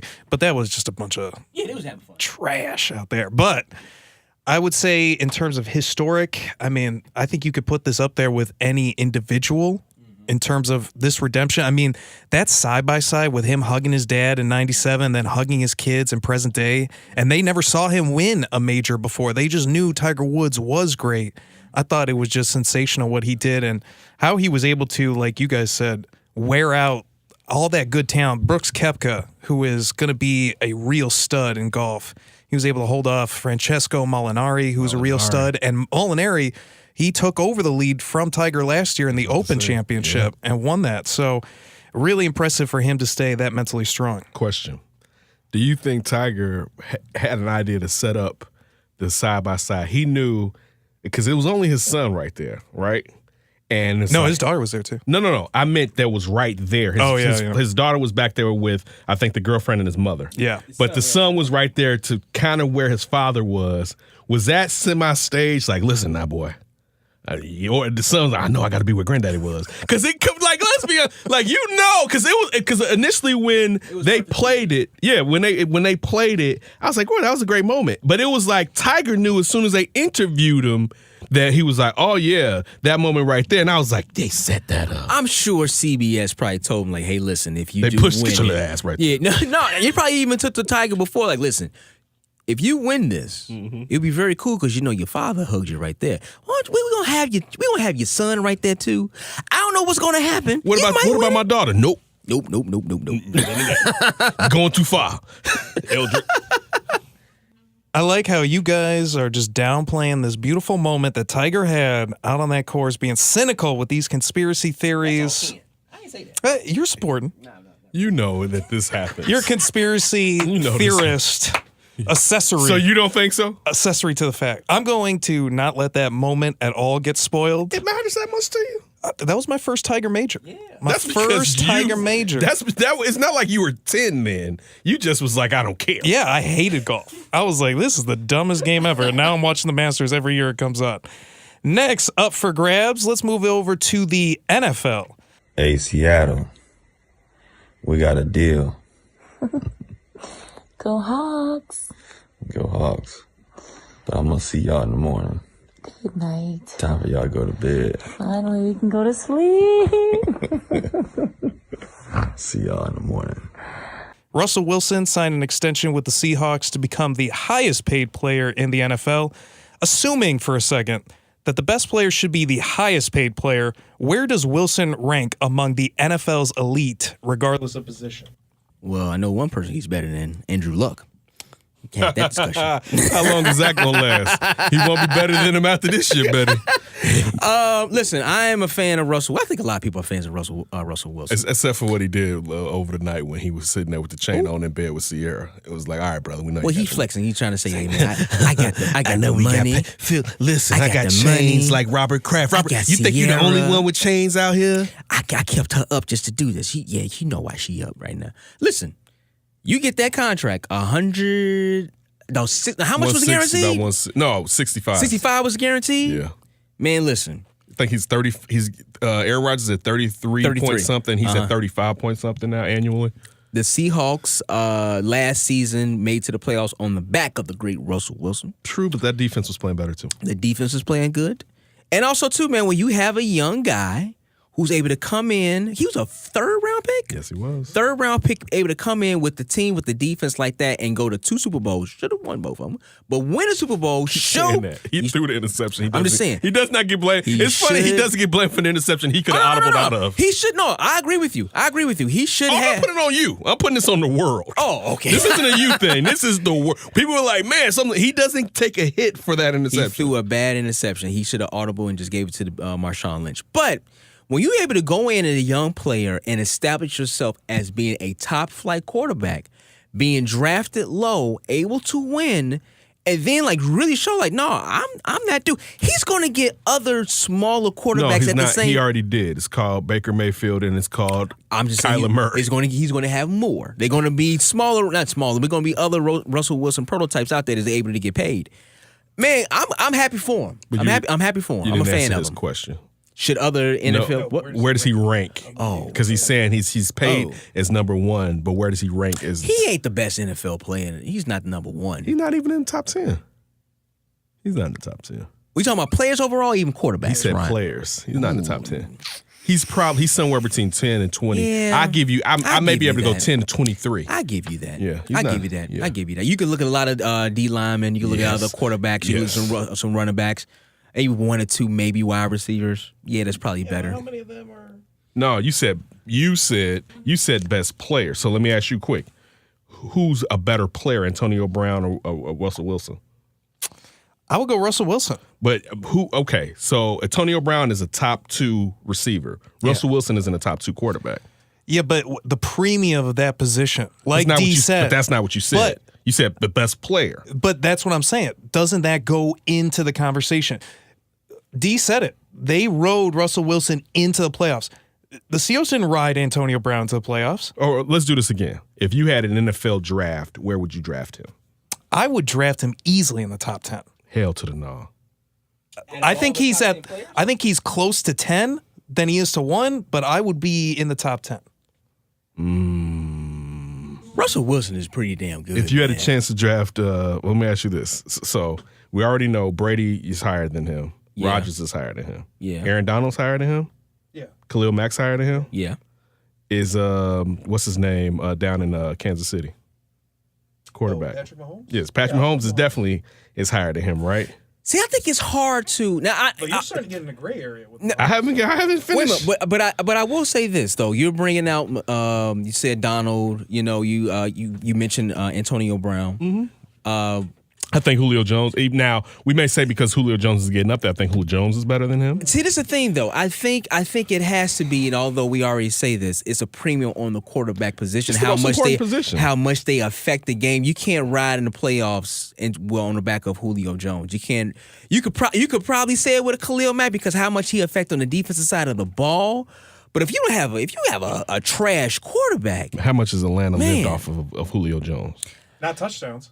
No, it doesn't matter. The game plan is based off of him. Listen, Matt Ryan is a scrub without him damn near now. If you take away what he did initially, so I'm just... and at the same time, too, the quarterback is the most dependent position because everything around you, and you have to have you got to put the ball there, but you got to have the receivers to catch it. Not debating that, but I think still, when we're talking about best players, to say in a league that carries as many players per team as the NFL, that he's from 10 to 20, I don't take that as anything. If you're bad. a GM and you have a choice between a quarterback who you can have for the next 10 years is going to be an elite, because I would say that Russell Wilson is an elite quarterback, is an elite quarterback, or a top 5 wide receiver. Which one are you taking?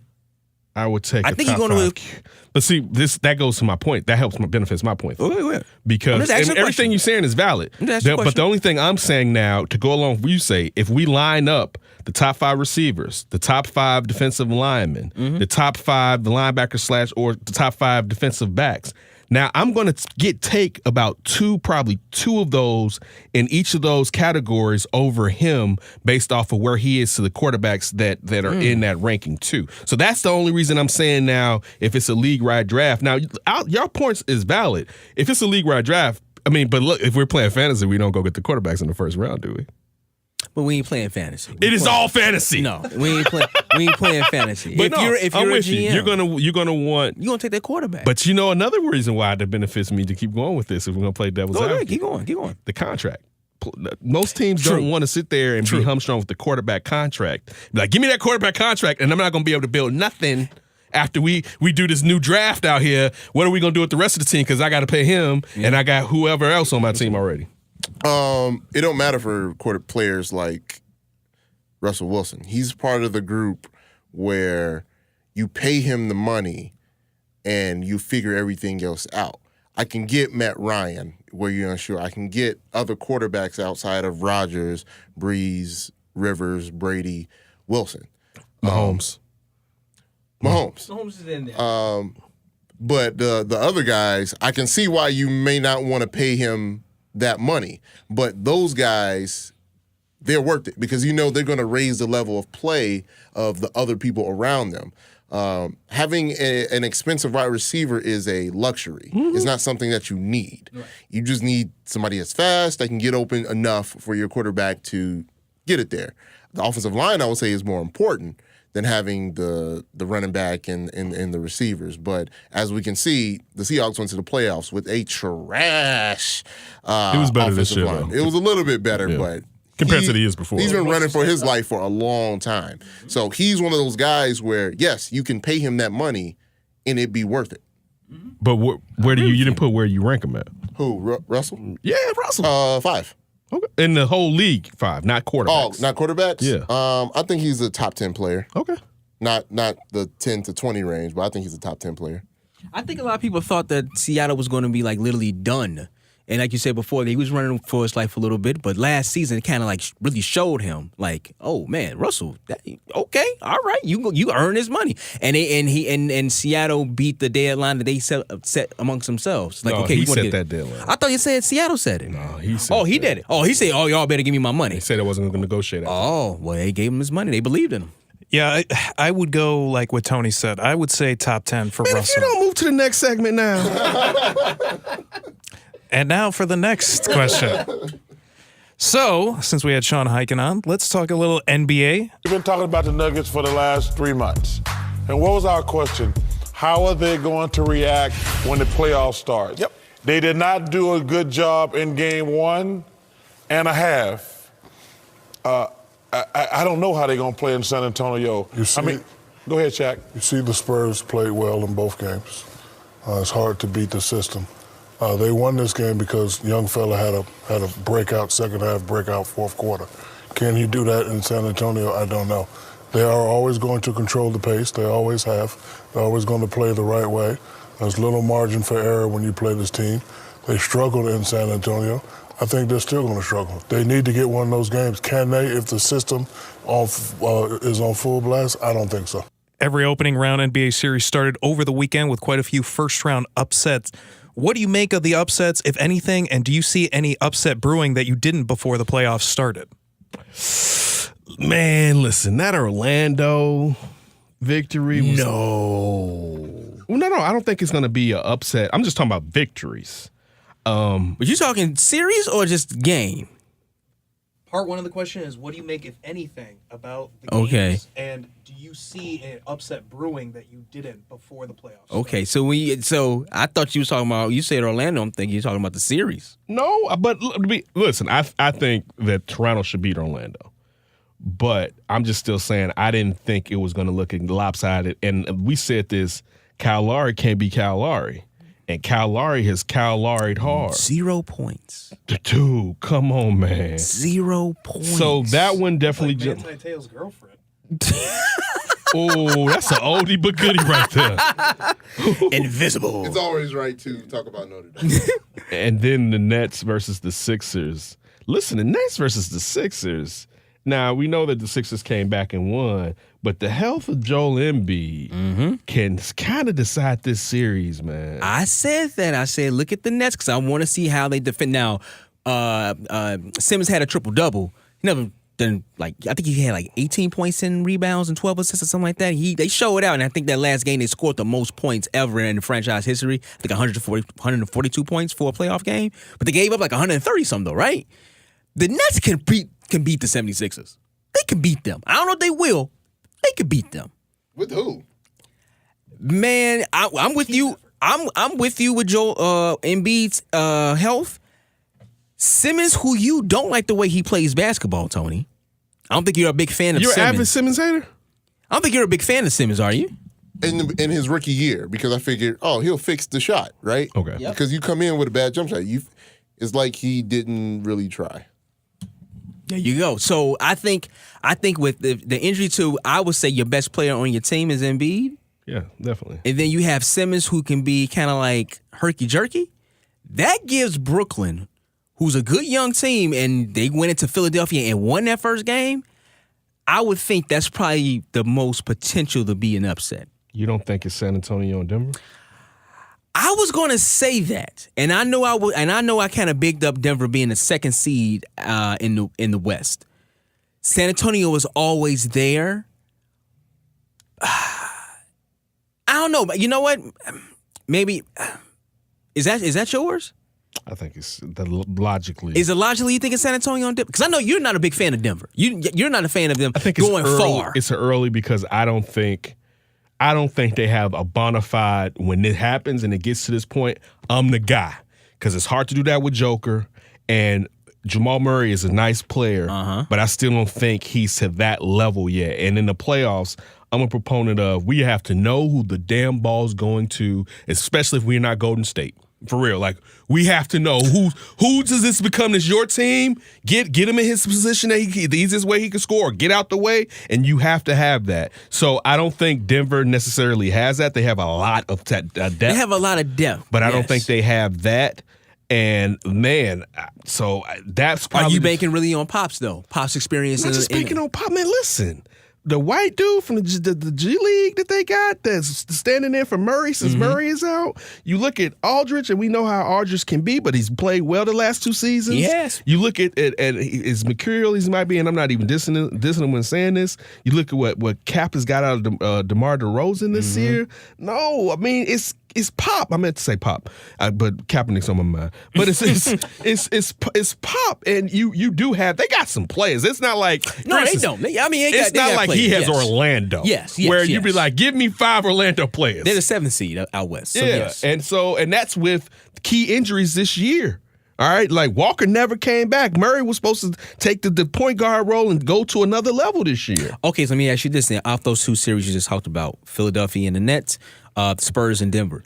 If who would be the bigger upset out of those 2? I think nationally, I'm going 76ers. I would say 76ers because I think people were focused on them more throughout this year than Pop and the Spurs have been in the background. They haven't been in the forefront, while the 76ers were in the forefront before the season started, and it was magnified after each trade. I agree with you on that one. Yeah, I like the San Antonio-Denver series for the upset. I really thought Denver would get this first-round series. I thought San Antonio, as we kind of talked about, Lamarcus maybe doesn't show up in the playoffs, even though he's been better since he's been in San Antonio. DeRozan, is he that guy in the late in the game that you can trust? But like you said, Ken, who's the guy on Denver that you trust late in games? And they don't have that. And now they don't have home court advantage in this series. Good point. Pop now. 4 out of 7 still. Pop is he's so good at playing matchups, and we know what are the playoffs. It's all about matchups.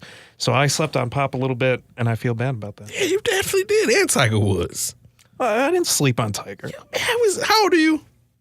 I am almost 30. Yeah, you should know, but you should have watched some Tiger Woods back in the day. Well, but if you're biased I against don't golf, want to watch that black play. I'm joking. You said like black guys win. I'm definitely not going to tune in. That's not golf. Good one. And now the last up for grabs question. Yu Darvish and the Chicago Cubs. He notched his 2nd win ever as a Cub in 1+ seasons. We're at the game. It has to go to Cora. He brings a Cuban scram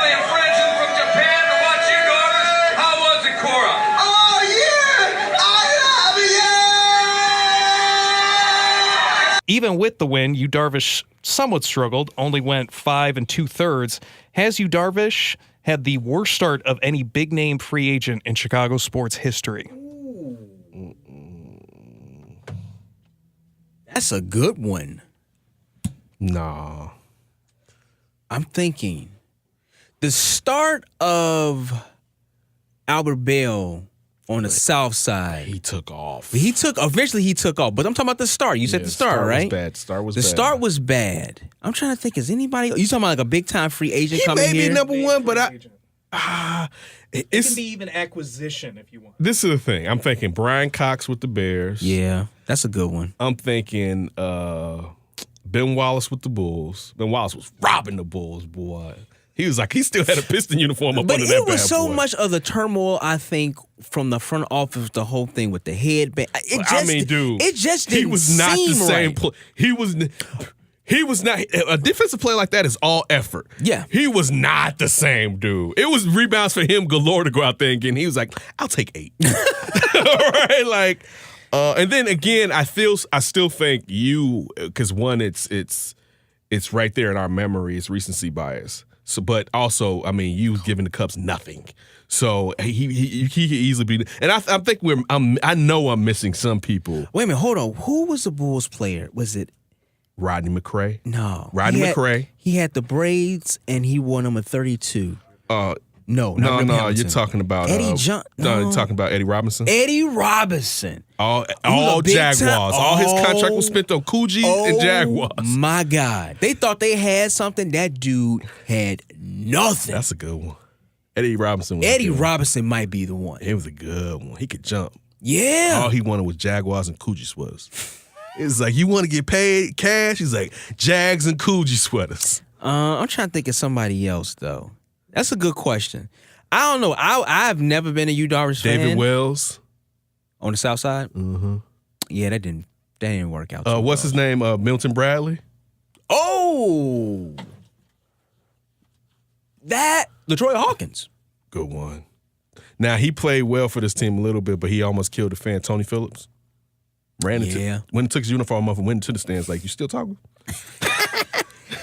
Who was the Cubs pitcher that they acquired and I think they was playing Atlanta. Maybe it wasn't Walkie. It was in the playoffs and he got a home run hit off of him and he threw his mitt on the ground. Like, God damn it. Oh, who was that? He didn't do too much that season. What year was it? It was the early 2000s. I can't think of his name. That's the only thing I remember about this dude. I think he had I take that back. I think he had a so-so year. I think they made it to the playoffs that year. So I take that one back. I don't know, man. Like I said, I think you probably has to be at the top of the list. You was on W. They should have never signed him. I said it the day they signed him. Don't sign him. He did. It's not a good look, and he cracks, and it is not. This is second win in 2 years. Well, damn. 1 in X months. Damn. Yeah. They jagged that money, boy. They did. Can I say that? They did. They did. I just said it anyway. All right, coming up next, we're going to talk to Maya Akai, friend of the show, an intern for. But Ken and I both interned for. Yeah, right. We did. We'll come on back, talk to Maya Akai about, this Chicago baseball. One team, both same records, but one team looking up, another team looking down. We'll break it down some more. D and Davis Show. Yo, what's up? This is Rashid Hadi, and you're listening to the D and Davis Show. Yeah. D and Davis Show, and right now we're joined by Maya Akai. You can always find her daily on the weekday, or during the Shawn and Maya Show in the morning. You can check that out on Facebook /Shawn and Maya, S&M in the morning. Maya, how's the show going? It's going very good. Nice. Very good. Got a lot of stuff going on, a lot of great guests. More things are coming, so yeah, it's good stuff. How did you, and for anybody that doesn't already know, how did you and Shawn end up together? Because, I mean, of course, me and Dee remember you from you and Farouk's show. Yeah, I interned for you for many years. And then, so tell our listeners, because we want them to start tuning in daily to check out the show, how you and Shawn got together.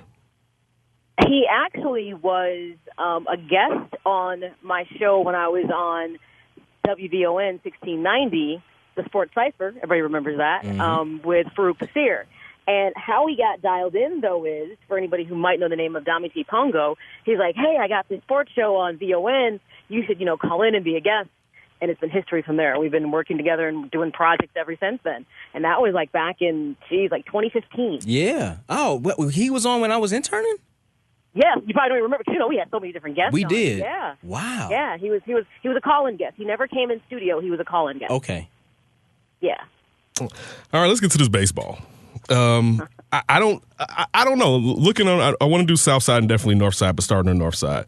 And I guess us being South Side fans, we're probably not as upset because we didn't go into the season expecting a lot. Mm-hmm. But looking at the Cubs now, and you got right now pitching, we're not going to give the score, but you got Jose Quintana, who actually performing well, but usually on his second game after having a quality start is usually horrendous. When you're looking at this pitching staff, Maya, right now, and of course you had a good game finally yesterday, who are the guys, and it's funny because me and D had a debate about you, Darvish. D wasn't for it, I was, and right now D's right. Who are the guys that you think are salvageable this season and will perform well enough to get the Cubs at least into the playoffs in this pitching rotation? See, what's funny about Hugh Darvish? When the Cubs picked him up from the Dodgers, via the Rangers, the reputation that came with Hugh Darvish was buyer beware. Mm-hmm. That he can be good in the regular season, but is going to be spotty when you need him the most. And the Dodgers experienced that firsthand one season, and Delton said enough was done. He literally was fantastic in the regular season, got to the postseason, key games in their World Series run, and he folded like a chair. With that being said, that reputation has followed Hugh Darvish for quite a bit. So he may be stellar. He may find his rhythm in the regular season, but that's not when it's going to matter the most. It's what he's going to do in the postseason. And unfortunately, he has something in common with Carl Edwards Jr., which is they have very soft psyches. And it's unfortunate because when you have exceptional skill set, a great arm, but you have, you're weak between the ears, that's always a detriment to pitchers. So it'll be interesting to see if he can shake, his postseason kind of negative mojo that he has and do better. But if you remember, last year the Cubs had a very similar start. Their pitching was really slow. Hitting was there. It was timely. Their starters were just not hitting on all cylinders. Hendricks had a very slow start last year. John Lester was relatively even keel through the stretch. So this looks a lot like last year, to be honest. But the difference is, okay, you'll have a healthy Darvish, and you've also added Cole Hamels into the mix. And that's the part that's weird. It was today I said, wait, did I look at standings and see that both the White Sox and the Cubs are 6-9? Did I see that right? Mm-hmm.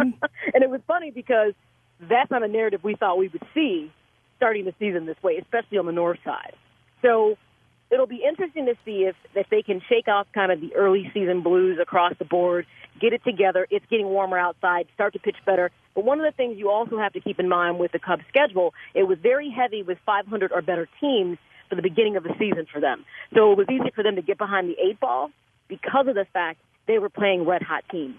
And that's not, obviously that could be a detriment if your pitching is struggling to find its rhythm. But you're right. From a pitching standpoint, they look good on paper. Lester's always going to be reliable. Hendricks will work it out. You hope it just doesn't take longer. And then you look at that rest of that rotation and you say, okay, they have to get consistent, and they have to get consistent soon.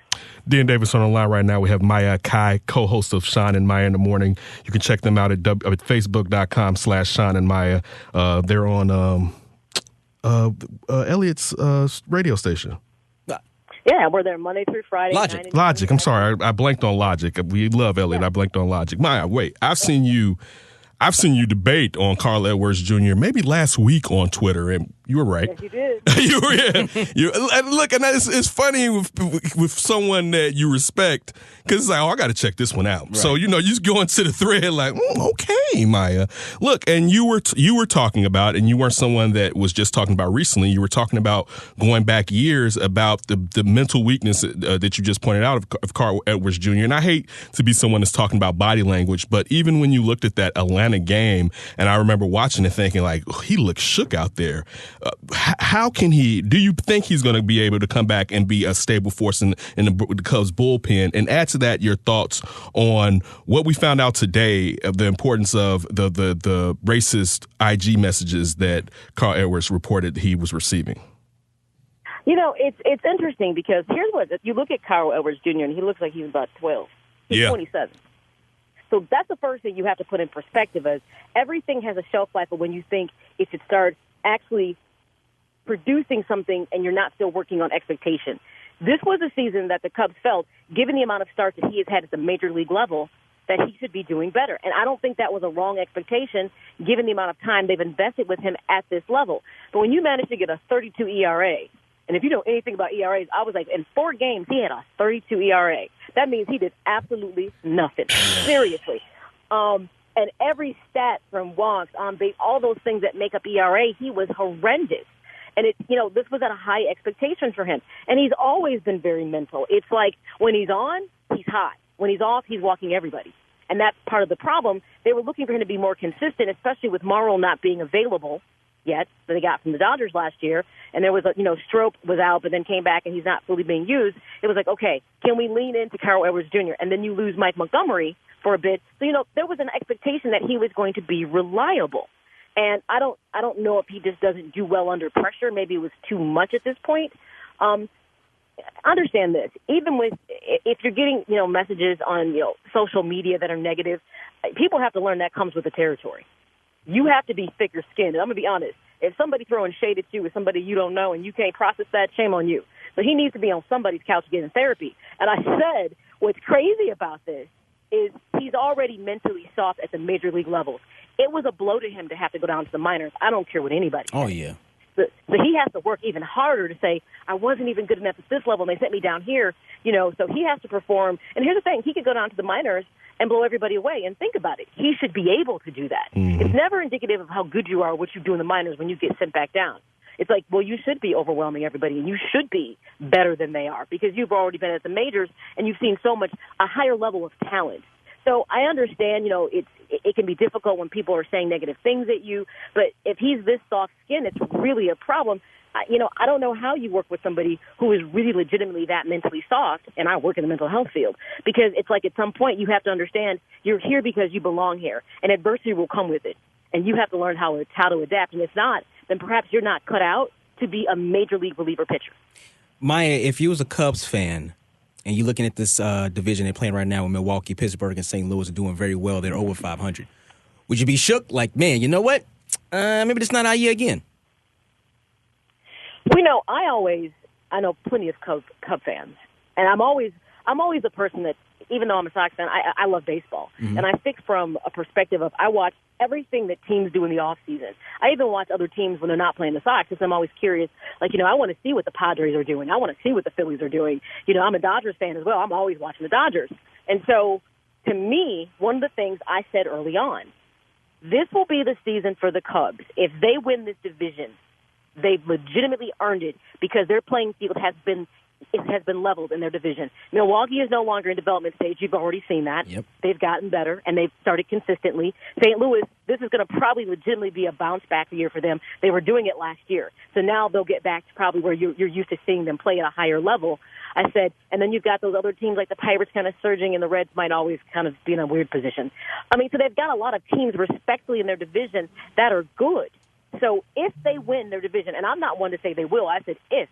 I said, because I will not discount or discredit anybody else's ability, because one thing you'll find if you listen to out-of-market games, there's this fascination that everything in Chicago is the best thing since sliced bread. Well, I want you to know in every other market they feel that way about their team too, especially when they're good.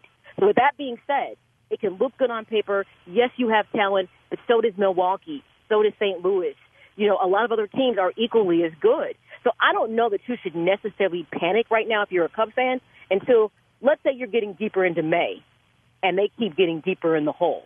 Then I think there's a source of, okay, we're through May, it's nicer weather, it's June. If you're not making up that ground and the other teams in your divisions are still winning, then that's when you may look at it and say, this is going to be complicated. Though I still don't think they're going to be a bad team. And is it possible they can still be in the playoffs? Absolutely. But it's not going to be as easy as it was in that World Series year and those years after. This will probably be the most competitive year that organization has had, and the biggest challenge that Joe Maddon's ever had, knowing that he has a very talented club, but guess what? So is everybody else. So this is like the year that'll be very interesting on the north side, without a doubt. D and Davis Show, Maya Akai on with us right now, recording right here at 670 Score. Maya's show, Shawn and Maya in the morning. Make sure you follow Maya on Twitter at @ThatSportsChica. The Sports Chica, I'm sorry. So let me ask you this. You brought up Joe Maddon. Do you think the Cubs are doing him a disservice by not extending him, or would you extend him if you was in the front office of the Cubs? You know what's really strange? It's like everything has a shelf life. And it is hard to believe that Joe Madden could possibly have a short shelf life with the Cubs, considering that he brought something to the organization that eluded them for 108 years. And he did it within the timetable that they were trying to achieve that goal with a lot of really young talent with a sprinkle of veteran players. So it's hard to believe that he's not good enough to manage the team. I legitimately don't think it's about him being good enough to manage the team. I think it's something more about him and management or ownership of the team that don't see eye to eye. Mm-hmm. And you saw a very similar situation with the Blackhawks. It's not that Joe Quenneville wasn't capable. There was clearly some type of dissension between him and that management piece. And, you know, part of the conversation, and we had on Bob Nightingale on the show a while back, and he was talking about, you know, Joe Madden is one of the few managers that commands the kind of dollars and the kind of autonomy that he does. And you have someone like Theo Epstein that really likes to be in control of everything that happens. And when you have a manager like Joe Madden, it's not as easy to kind of achieve all the things you want because he has a certain philosophy and things that he wants to do. So do I feel they did him a disservice? Yes and no. It's like, you know, I don't think they question his ability because they still won 95 games last year despite not making the playoffs. Think about how rare it is to win that many games and not make the playoffs. Yeah. So it's got nothing to do with that. And that was the roster that was injured. He was making substitutions and changes and all those things. I think it'll be interesting if they feel, because as you look around the league and you look at what happened in Boston, and it creates an interesting, you know, narrative that Boston has this first-year young coach they're not doling out the dough to, and he gives them a World Series with a talented roster. Some people think that kind of thing is easy to duplicate. I beg to differ. But I think that if he's gone, if they don't have a good season, I think it's easy to give him his walking papers. But he's also going to probably want some certain demands that maybe Theo Epstein isn't going to be willing to give him. And I think that's where the friction is. I don't think it's his ability. I think it's how they perceive how the team should be constructed to play. Maya, do you think, and it's funny you mentioned in Boston, and it makes me go back to Theo being there, and you listen to some of the things that Joe said as far as taking away some of the time he spent with the media prior to games and kind of focusing on the team and the early start of the team instead of kind of waiting to mid-year, not saying they were giving away games, but really playing for every game. When you look at where this team is at now, and as you mentioned, like if they don't do well, we already know Joe Madden's going to be gone. So let's just say they don't do well. What do you see as the Cubs' plan? So, of course, they still have a ton of talent, but they may move some of the ancillary parts like Zobrist, definitely Cole Hamels and players like that. What do you see the fix going into next year? Because as you mentioned, Boston, and we had on Bobby Valentine like 2 weeks ago, and I thought about the Terry Francona is too light on him, and you bring in Bobby Valentine, and it didn't work, but he was supposed to be the disciplinarian. So what moves on the team do you see them doing a quick reshuffle rather, not a rebuild? And what moves manager-wise? Because you mentioned Joey Cora. Would it be young manager, or do you see them going out and getting someone that already has a bona fide name to be the manager if Joe's not here next season? It's interesting because, you know, you went and got Joe Madden, which was the bona fide name, and it went. So it's going to really be about who is available. Now, what's interesting is that, yes, they're going to have to make some changes with some of those ancillary pieces, but their farm system technically is depleted. There's nothing to reach back and bring up. Yeah. All those pieces are up. And they've matured and they're playing well, and you know, and Bryant and so on and so forth. And they still have that challenge of when those contracts come due, the pit bull, you know, AKA Scott Boras, is not giving Chicago a hometown discount on Chris Bryant because he's due for that big payday. So they got a couple things coming up that'll be really interesting to see how they navigate it. But it's interesting because I think it's going to be like who's available. I don't think that Theo would necessarily be adverse to getting someone that's cut their teeth because he probably feels good about what he saw Cora do in Boston. And Joey Cora comes from a very baseball, high IQ family. Yeah. You know what I mean? So that fit was good. I mean, he was a guy that was so immersed in the game and really had been, you know, mentored to do what he did. So if he can find someone that he can feel confident with, then I'm not saying that it doesn't happen and he won't go that route. But there's still, look, let's be honest, the Cubs did nothing with their bullpen, which everyone's like, you know, you still need some help in the bullpen. It's still your Achilles heel, and it's still showing to be their Achilles heel. And Theo took accountability for that and said, you know, that's my fault. I probably should have done a bit more, even though I think he thought this was only going to be a short-term problem. If they could get Morrow back and Montgomery was pitching like Montgomery, he probably thought they could weather the storm until they got, Morrow back into the mix, or actually just inserted him in the mix. So the bullpen is going to be issues that have to be addressed. The pitching staff, you can't keep relying on Lester. They did lock up Hendricks. If Quintana has a spotty or inconsistent year, now you got to figure out, he's not the right fit. Who do we go get? There's all these pieces they have to look at. They're going to have to fill. And what's interesting is if you notice, a lot of teams decided to get ahead of the curve this season, and if they had anybody who might go into free agency that they thought was worth it after seeing these very lofty contracts with Machado and with Harper, look how many players have found contracts this season that didn't have to do it. Yeah. So a lot of what could be available has already been snapped up. So it'll be interesting seeing how they handle and fill a lot of their voids, because if this pitching staff doesn't shape up and do better, that's going to be an issue, because what do you do with, Quintana's spot in that rotation? What do you do with John Lester, who can probably still come back and pitch, but he's not going to be putting up the numbers that he possibly did, let's say, last year or the year before? So it's going to be interesting, and those are things you can't necessarily put on Joe Madden. The only thing you can put on Madden at this point is they've had some games where there were mental mistakes, where they weren't playing solid baseball. But beyond that, everything else for him has probably been clicking the way that it should be. The offense has been scoring, and things of that nature. So it's more about the pitching staff that has been their detriments or their errors at times. It's funny. I agree with you, and I again have to compare it to Theo in Boston, because one of the things, and I didn't expect for it to happen as soon as this happened here, because the Cubs had so much talent in their minor leagues that they brought up, so you didn't see them outside of definitely Lester and Hayward, but going hard in the free agency. And it makes me think when they brought in, and it was some of it through trades, but still a Carl Crawford and Adrian Gonzalez and all those players, and they really never turned back into that initial Boston team that they thought they were going to be. And you just said it. It's not on Joe Madden, but I would think it has to be on Theo. And again, I was with them signing Yu Darvish. But when you look at this, the Chatwood, the Morrow, the Yu Darvish signing the last season, and look at who was out this year, and that you weren't even on the field for those guys. And we know even those guys got crazy contracts outside of Mike Trout. But really what Harper got, he could have gotten more if the Yanks, the Dodgers, and the Cubs were involved. It seems like Theo and Jed have, especially the last two seasons, been really underperforming because they missed the boat. And it's a big miss, because it looks like the pitchers that they brought in last year are somewhat going to be bust moving forward. Yeah, the pitching staff, like I said, it looks great on paper. You've seen them later last season; they looked good. Like I said, rough start like last year, and so I'm not willing to say, for me, the verdict is not in that they're not good enough to be able to keep them competitive, because this looks so much like last year, except for Cole Hamels wasn't in the mix. We were forced to watch Chatwood be the crossing guard for everybody who came up to the plate. Like, here's a walk, go right to first base. I mean, so there's some things that are different. So if Cole Hamels can keep that lightning in a bottle that he had last year and bring this in, now mind you, he didn't pitch with them a full season. So it's like if he can keep that same lightning in a bottle he had, and it shows up when they need it to, then I think everything's well. This is also a season for Quintana when you talk about your value and your worth. He absolutely has to do better. He has to be more consistent. Because here's the thing. There's the pitchers I like to call spotty brilliance pitchers, that you will see them have a game where everything is clicking and you know that's exactly why they're in the majors. But then you'll see another 3 performances negate everything you just saw. And unfortunately, Quintana is like that, along with Lucas Giolito and some others.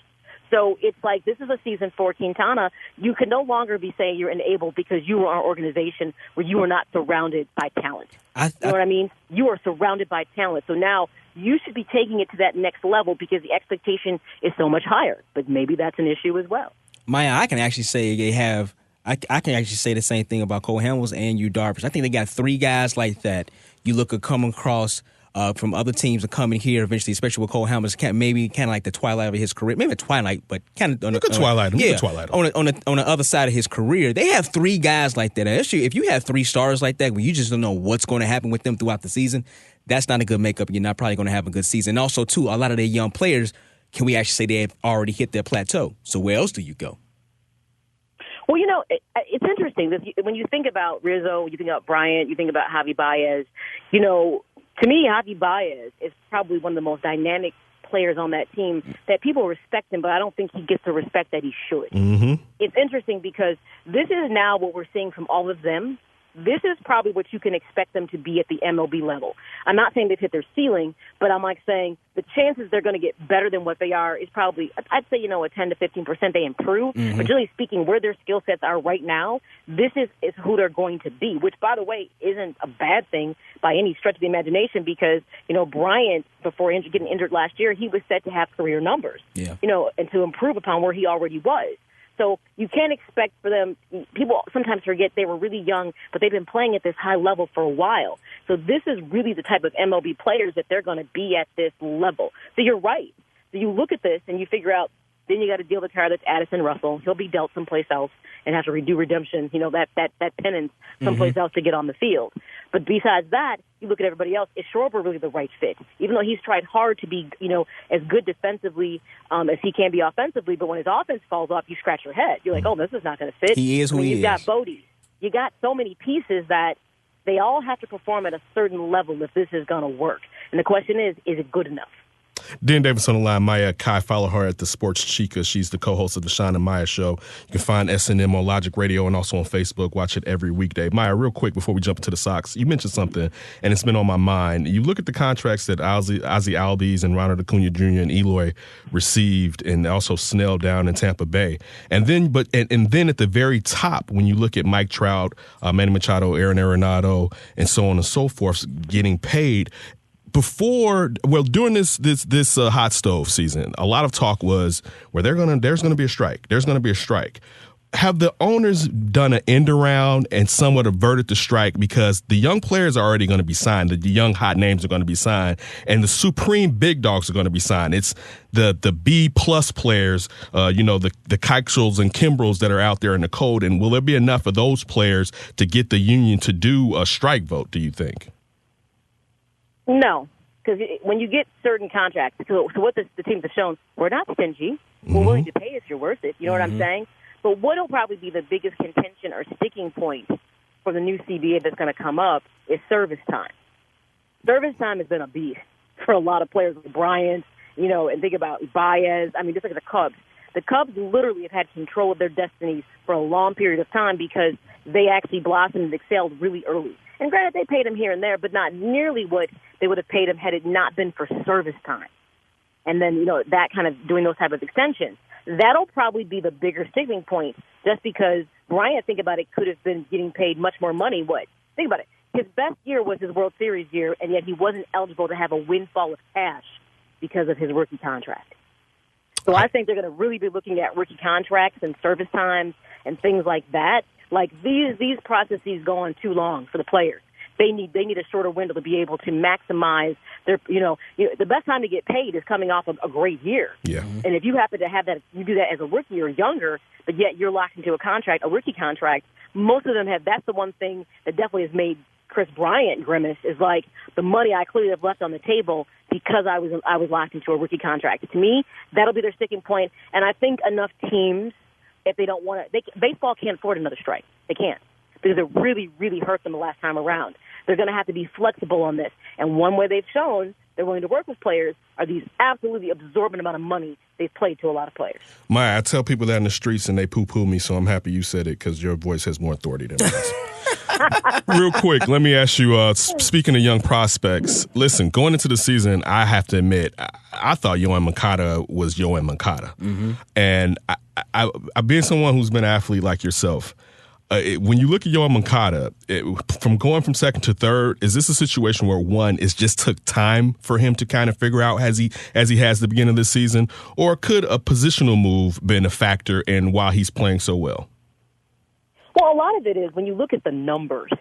It's just, last year was hard to watch because he has a great plate presence. In fact, he's a great eye. Mm-hmm. But the one thing he struggled to adjust was sometimes, you're right, that probably should have been a ball. But you probably still need to swing at it. It doesn't matter. The strike zone, it expands and it contracts every single time you get up there, depending upon who the umpire is. So they said they kind of gave him the green light to kind of get comfortable with that. And hence, I think, coming into this season, he has a better idea of how this all works. You got to remember, him coming to the Sox, he didn't get the type of playing time, before he got here. So maybe it just took that one season, because everyone kept swearing that this was going to be something. This was going to be big. And you kind of kept feeling like, well, when is it going to be big? But some people said this would be the season. Not so much about the positional move, but, hey, that could always be a positive thing, too, that we would see him take that step forward. And he did. So maybe it was just having that full season to get acquainted with different types of pitchers, learning what your plate presence is, learning how your strike zone is different. I mean, that's a learning curve that seems so easy for us to think that, well, how many pitches do you have to get for this to work? But he's very methodical and has a good eye. And for some reason, I think that patience last year paid off this year. Mike, you're talking about somebody who's having a breakout year as well on the South Side. Tim Anderson, right now, hitting .453, leading all Major League Baseball. Maybe not signing Manny was a good thing because now he feels comfortable right there at shortstop. But just talk about Tim Anderson, man, and how he's been playing so far this season. Tim Anderson, again, a steal the White Sox got for him in the contract they got for how he's performing right now. That's advantageous when you're on the upside. He also seems like a really humble fellow, though, on top of it. You know, he just seems like the person that would never ask for too much. He's just really nice. But it's interesting. This is a continuation from last year. Tim Anderson spent a lot of time off the field improving in so many of his skill sets. At the plate, his defense. He wanted to get better. And he spent a lot of extra time beyond just, team practices working individually with the trainers to improve. And if you think about it, we saw him trending this way last year. It's just a continuation. He's taking that next step forward. And I'll have to say this. I honestly feel I see a little bit more of swag with Timmy. He seems a little bit more confident. Yeah, he is. Yeah. Confidence is the one thing that will make you play better, or it can make you absolutely be the worst player ever. If you don't believe that you're good enough, if you don't believe that you can be better than what people say, and you know what? Think about it. Real talk. I'm a Sox fan. It's hard to be good on a sorry team. Yeah. Yeah. It takes a lot of effort and energy to keep yourself mentally dialed in when you're on a team that's losing. Seriously. It's hard. But he, you know what? To me, he looks past that.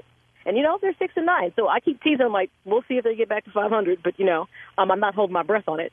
But I think for him, he legitimately is just focused on being better. He's a traditional, humble baseball player to me. He's like old school baseball to me.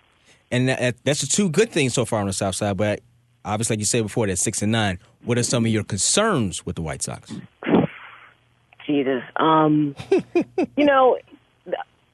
when I saw the pitching rotation, I was like, this is anemic. Are you trying to be funny?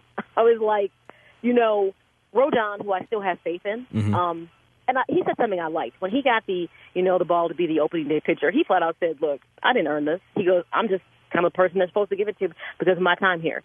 I like that in him. That he's like, I haven't done anything to earn your respect. And I think he comes into this season with a chip on his shoulder.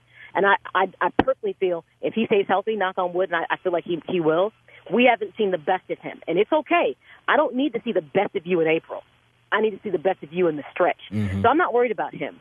Giolito was a point of contention for me last year, and he's a point of contention for me this year. Yes. Between him and James Shields, I'm like, somebody's trying to give me an ulcer. And James Shields, I used to just turn off TV and walk away. Seriously, I couldn't watch it. I felt like that was punishment. I was like, you're going to punish us? You're going to be bad and make me watch this too? But with Giolito, which bothers me, and he went through this whole thing. He went out to Driveline in Seattle to relearn how to pitch. And I was like, well, how did you forget? They put all these, wires, like he was a marionette puppet, and he went through, mechanics. And I was like, this is insane, but okay. He came out, had a game, again, spotty brilliance. You're like, okay. And then he came out the very next game and went right back to being the Giolito that we know. I'm going to flat out say this. In the long term, I don't see him as being in the pitching rotation. But it doesn't matter because Ray Lopez and Giolito were almost like, pass, go, collect $100 because we traded Adam Eden and got those guys in that trade. So if they don't turn out to be much of anything, the Sox really didn't give up a whole lot in acquiring them. And Giolito was a high prospect. He was a high prospect, within the Nationals organization. Ray Lopez, to me, is off and on. There are times I feel like he's getting it. And I will say this, he can right his ship sometimes when he does get out of sorts. And I think that part's important. But for those two, I don't know if they're in the long-time picture. And the rest of this, I'm trying to figure out why Irving Santana is even in the rotation. Yeah. Yeah, see that? That was bad business right last there. night. All right, so my last White Sox question, I was going to ask you about this. With the season going, and it's looking brighter than we thought was going to look, Jose Abreu, do you think he's going to finish the season with the White Sox? Oh, absolutely. He's an integral part of what makes this young clubhouse tick. And he has, last year was that he didn't hit his numbers because of injury, but I think there is a desire for the organization to have them there. And it isn't like he is not producing. You know what I mean? So I can't imagine that he wouldn't be there duration of the season. I can't see that. Look, real quick, one question D wanted to ask you, forgot. He wanted to ask about the NABJ event that took place at Guarantee Rate. Yeah. How was that? Let us all know. You were on the panel yesterday. Kyle was out there. How'd it go? What should we know about it, us blacks that weren't in the house? Sox Game Changers. It was fun. It was Game Changers, sponsored by the White Sox, and Modelo was one of the sponsors with NABJ and the Black PR Association, I think it was called. And it was based around using Jackie Robinson Day as kind of the platform to speak about, I guess you could say sports, activism. Obviously, the conversation of race plays into that. And so they kind of, pitched some questions at the panelists, which was myself, Xavier Pope, Rashawn Johnson, and Fred Mitchell was on it. So different types of people in different fields doing stuff, but all pretty much radio related. And just kind of threw us kind of how we felt, what do we think sports activism is? Is it really appropriate to be in the game? Who do we think are game changers right now that are, kind of falling into that role or that vein of like Jackie Robinson? And stuff like that. So it was, we, by all means, it wasn't a panel of people who we had similar thoughts, but we all definitely had some different ideas about stuff. So it was very candid and open, and it was great. I mean, that's the thing I loved about the White Sox. They really just put it out there, like, have the conversation. We respect Jackie Robinson as an organization. They've always been an organization that's actually employed a lot of minorities. So it's really interesting. So, no, it was a really good panel. I was having the one person who probably said something about Kaepernick that people said, oh, I'm like, well, yeah. I just, it was fun. I just said that people need to know the difference between activism and being an advocate. They're two different things. Yeah. I said, if you know anything about activism, being an activist comes with a cost, which means if you look back at the civil rights movement, people lost jobs and lives for a cause. I said, when you're an advocate, you want to bring light. You want to shed light to something. You want to create awareness. It doesn't mean you're looking to maybe sacrifice everything. And I'm not sure when Kaepernick kind of began this, if he understood, and even though he did the research, he talked to veterans, the 49ers knew what he was doing, and I'm not sure if they really, in their totality, figured out that this was going to have an adverse effect. So, I will say, his initial kind of taking a knee was during President Obama's administration. It didn't heat up until we got into a presidential election period with Donald Trump at the time. That things heated up, and he started pointing it out. Donald Trump has always been dialed into sports ever since the AFL kind of gave him the cold shoulder. He's always never forgot that. But I said, the thing that bothers me about the Kaepernick situation, because I'm a person that believes in social activism, is that you started a very important conversation about how black and brown people are policed. And you stepped away from the conversation. You allowed people to take it from center and make it about an anthem protest. And it was never about that. And I felt like we got away from a very salient conversation that still needs to be had. And then people start talking about he's being blackballed and all this other stuff. I said, well, that's not what he took a knee for. I said, and I hate to tell you this, I could have told you that was going to happen. Yeah. But I was upset that I felt like we stopped having the conversation. So guess what? Black and brown people are still being policed inappropriately. And the voice and the platform you had to create awareness didn't happen. And there were only with a few NFL teams that wanted to kind of go away, and maybe they're trying to be conscious. Like Tampa Bay Buccaneers, they actually had a day where they had their players and police, and they went to the community. They wanted to start a dialogue. And that's the part I think that's sad about this. I said a lot of athletes are not prepared to be activists because that comes with a sacrifice. And you have to ask yourself, that sacrifice might be your income. Are you okay with that? Yeah. So I think that people heard what I said. Some agreed. Some were like, well, but he was doing the best. I said, no, he got away from what he took a knee for. Tell him, Maya. That's just a taste of I knew you shook up the room. Oh, you know that. I had to ask. I was like, what did you say, Maya? Who did you disagree with? Well, you know. Yeah. That's a taste of... The civil rights movement decided to move away from the initial cause. Guess what happened? Nothing. Yeah. You got to be focused on that. And I just... every person's not meant to be an activist, but we have lots of people that are advocates, and I think that's a great thing. Yeah. Just know how to stay in your lane if you ain't ready to really do the job. That's all I say. There you go. That's a taste of what you're going to get on the Shawn and Maya show every morning. Make sure you check them out. You can find it on Facebook at Shawn and Maya. Also, she's going to have something coming down the lane where they're blowing their business out, and we're going to have her come back and talk to her. Maya, you got to kind of come back semi-regular. Yeah, you got to do a flip. Yeah. You got to come do a flip and curse us out. Oh, we do a flip. I am like the jack of all trades with conversation. Yeah, you are. You gotta. We're gonna schedule that. We got to do it before you got to do all your clinical stuff then. So it needs to be before the summer. So within a month, we're going to reach out to you, but you have to come in and do a flip on a Saturday with us because it's so many things we can talk about, and it'd be good to have you just smack our faces and tell us what we're wrong about. Oh, absolutely. I would enjoy it. I'm sure we would have a great time for sure. Yes, we will. Thank you so much, Maya. All right, fellas. Thank you. All right, thank you, Maya, so much for hopping on with us. Hey, make sure y'all listen to Maya on Shawn and Maya in the morning, and follow Maya on Twitter at The Sports Chicken. Come on, wrap the show up. D and Davis Show. What's up, Chicago? This is Chris Sosa from Red Eye, and you're listening to the D and Davis Show. D and Davis Show. Last segment, we had a terrific show. Thanks, Shawn Highkin. Thanks, Laurence Holmes, and thanks, Maya Akai. We'll thank them again at the end of the show and let you know where you can check out any of their works. But look, a couple of things that have ran across. Demarcus Thomas has signed with the Patriots. Pretty good fit. Him and Tom Brady giving him that tall receiver if he's healthy. Remember, he got hurt. If he's healthy, he also had that car accident. One of the passengers was really hurt in it out in Denver. But he signed with the Patriots. So that makes sense. That makes sense. I mean, but is that an adequate replacement? No, it's not for Gronk being gone. Oh, no. I mean, but you know what? It's once again, the Patriots literally are like the Raiders, but the Patriots are good. Remember the Raiders just signed, veterans coming off. It's like, oh yeah, we don't give them another try. Let's go. But the Patriots are able to get guys and put them into the system, and it just works. And the Patriots just won the Super Bowl this past year, right? Yes, they did. So adding Thomas to the mix, another tall receiver, definitely not going to replace Gronk. But they're going to keep on chugging.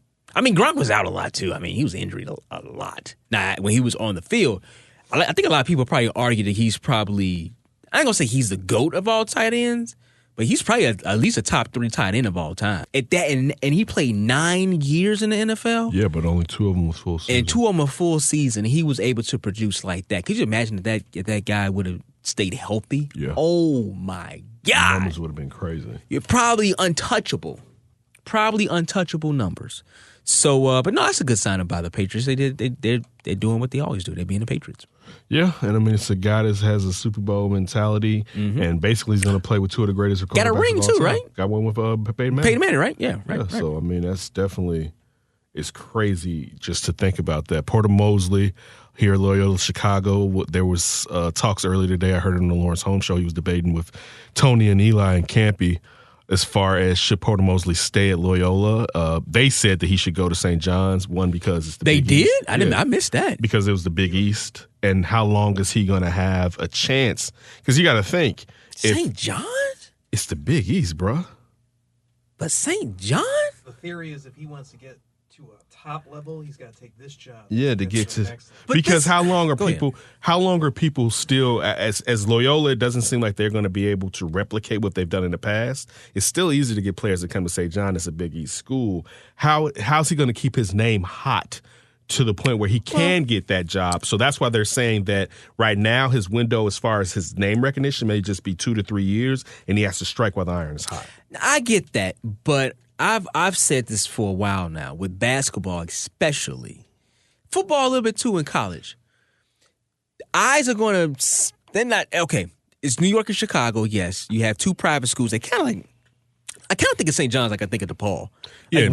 Once upon a time, they were the team, and they're not there. If that was the case, he could just go south and just go south and just go to DePaul. No, if that was the case. You had a choice between St. John's and DePaul. You would choose St. John's. DePaul didn't want him? They want to stick with Dave Leto. Oh, yeah, Dave Leto is back. I don't know. I just think that you have... It's Loyola Chicago, D. Huh? It's Loyola Chicago, bro. I know, but that ain't. If I'm leaving, this ain't the '60s. If I'm leaving, we're not breaking the color line. No, I know that. But if I'm leaving, I would want a better job than St. John's. Is that just me? Well, they also was talking about giving him an 8-year contract, though. Oh, damn! I didn't hear that. How much money he was going to make? And that's how Lawrence changed his mind when he heard that part. I didn't know how long. Supposedly, he's making less than $1 million at Loyola right now. What we gonna get? Chris Mullen was making $2 million last year with St. John's. Chris Mullen, he's in some. They won't give him Chris Mullen money. But he was probably gonna get 1.5. Well, damn it, he decided to stay here. One thing Josh Friedman always told me is think force feed. Yeah. That Porter mostly comes from money, so that doesn't mean. It doesn't mean anything. But guess what? Rich people like money too. Porter, yeah. I don't know. I just think if I wanted to, I'm comfortable here. You just told me I have money. Oh, he can stay there forever. Yeah. And you know what? I will say this. Will we ever see the time when someone like a Coach K just started at Duke, this little small private school in North Carolina, and turn them into the powerhouse? Will we ever see that again? Is Gonzaga kind of like that? Yeah. Yeah. Yes. I mean, they haven't won they haven't won as many championships. But still. Have they won a championship? No. They never won a championship. But still, people would kill to have Mark Few. Yeah, that's true. That's So, true. Definitely. I know I was reading in the Athletic, Jerry Stackhouse was talking about doing that at Vandy, and I was like, you're not staying there. But that's my whole thing, though. What can we get back to that? It's like, okay, you have something and go ahead. I'm just asking, can you do it? I'm not saying you got to do it. You know one reason why you cool. may not be able to? Because a lot of schools that in the past didn't have expectations now. And look at Danny Manning at Wake Forest. And they had to basically come in like, hey, man, you better get it straight. Man, look at Avery Johnson at Alabama. Yeah. You know, and Chris Mullen at St. John's. Now, that could be Chris Mullen more than St. John's, but you have these schools. You have these schools now, and they expect more from their coach. So it's easier to get fired than what it was back in the day. But do we think that Loyola is expecting that from Porter? No, that's why we say he can stay there forever. But it's Loyola Chicago, though. It's not even Loyola Marymount. But you could be like the team in Chicago. No, they can't. Why not? Because why are you poo-pooing that man? What he has, he's only going to be able to have maybe now he may have a window of 2 years, but maybe every 4 to 5 years. Like that takes a lot. He has to get the right players in there. Of course, now usually those players are going to stay. But what we always say they about, may not even develop into what necessarily he saw while he was recruiting them. But what we always say about Chicago puts out some of the best NBA players, right? We breed basketball players here. Mm-hmm. Northwestern don't recruit them. DePaul don't recruit them. But he's UIC, not getting the top Chicago players, though. But this is my point, he's getting though. the 3-star recruits. But this is my point. I would like to see him stay and change it and make it into that. Okay. That's all I'm trying to say. I'm not saying that he will. I don't think he will. I think if another big-time team, another big-time school come around and say, like, hey, we want you, yeah, he's probably gone. He just didn't want to go to New York. I don't know why. We just don't know. But I'm just saying I would like to see that happen. And you're in a city that is a hotbed of high school basketball talent. It's there for you. So why not try to tap into it and get it to come there? Man, because they don't want to go. They be like, man, I've been out here balling my life. You want to go to Loyola? Hell no. Don't you think somebody said that about Duke at one point? That's not the point. No, how is that the point? I'm just saying it would be nice to see him. It'd be nice to see him build that into it. That's all I'm trying to say. And then you know what Duke did? They got Johnny Dawkins. Who's the Johnny Dawkins? Johnny Dawkins was the first guy to put them over the top. First big recruit for Coach K. I agree with you. Mm-hmm. But why can't Porter do that? Because it's Loyola. I'm sure somebody said the same thing. And also Duke. think about this too. Duke was in the ACC. That's attractive, even at that time, to know that who's going to see you in the competition you're going up against. We can't see Loyola move into another conference. We already saw like Rutgers move to the Big Ten. They can move. People move conferences all the time. Okay, I don't think they're going to be moving to the type of conference that you're saying that they can get more out. I don't know. I'm just asking a question. I don't know. I don't know. How has it helped DePaul? DePaul isn't. They're not doing anything. But I'm just saying, moving into another conference, you would think it would improve recruitment. Improve it? No. It still depends. I mean, you brought it up here in Chicago. It's up to you to do recruiting, though, Ken. You know that. It's up to you. Nobody wants to stay here. And if they have a chance and they have a big enough name to go someplace else and play basketball. It just doesn't sound like we're trying hard enough.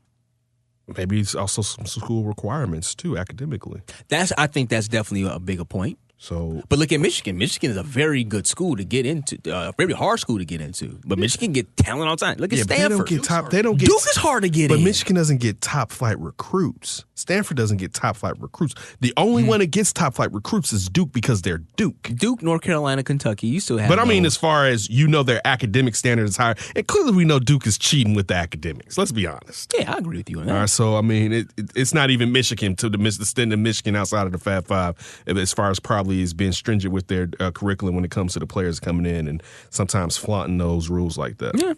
I don't know. I'm just asking a question. And Zach Miller from the Bears today announced his retirement, saying that he was physically unable to return to the form that he was before that incident that took place in the Superdome, correct? He was in New Orleans when that happened. I believe so, yes. Yeah, he's down because he stayed down there. Yes. It's pretty sad. Phenomenal athlete. Injury prone. I hate to say that when his career's over through such a drastic injury. Shout out to those.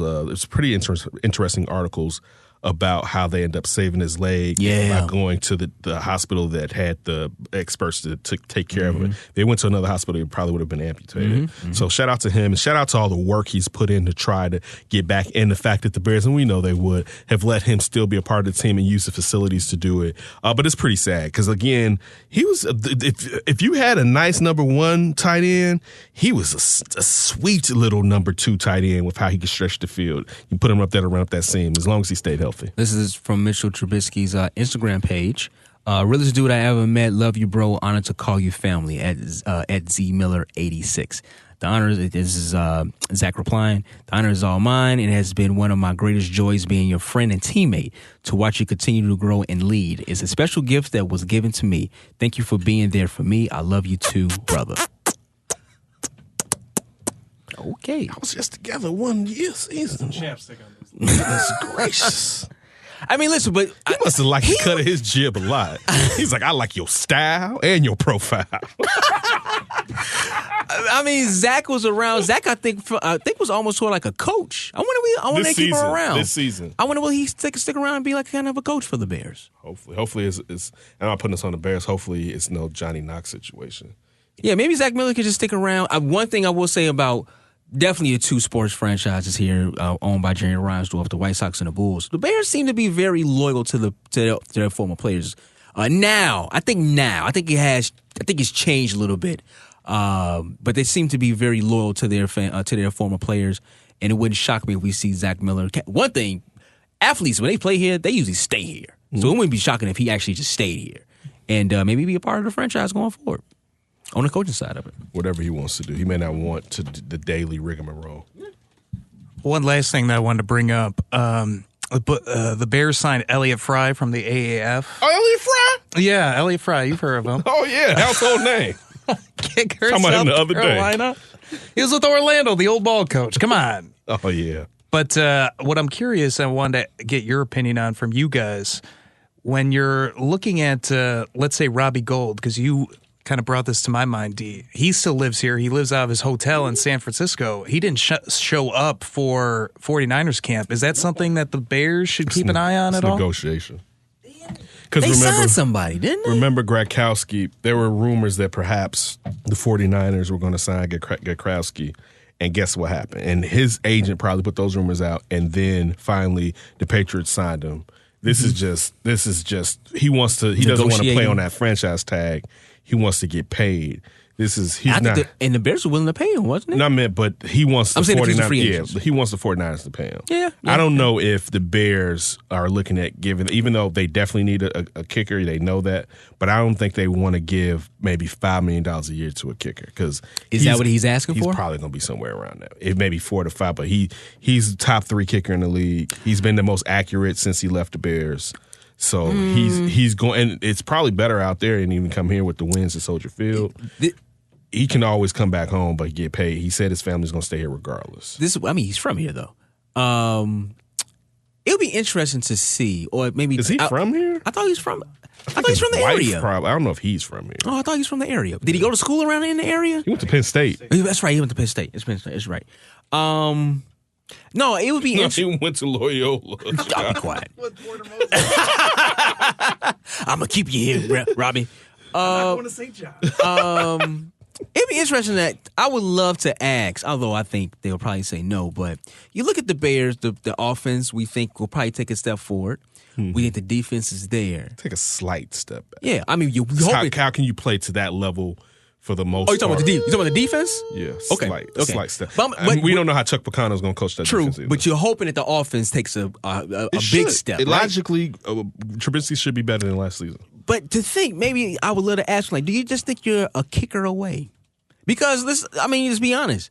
they had a good kicker, they probably would have went pretty far in the playoffs. Yeah, but do Could they you think Mitch honestly was say, ready, though? Yeah, but I true. think this year you could say that. But that's what I'm saying, though. That's what I'm saying. Like, is the kicker, which is crazy to say, is the kicker the cherry on top? Would they be willing to pay? Like, man, listen, that's the one thing we miss. We think we find just about everywhere else. That money's tight.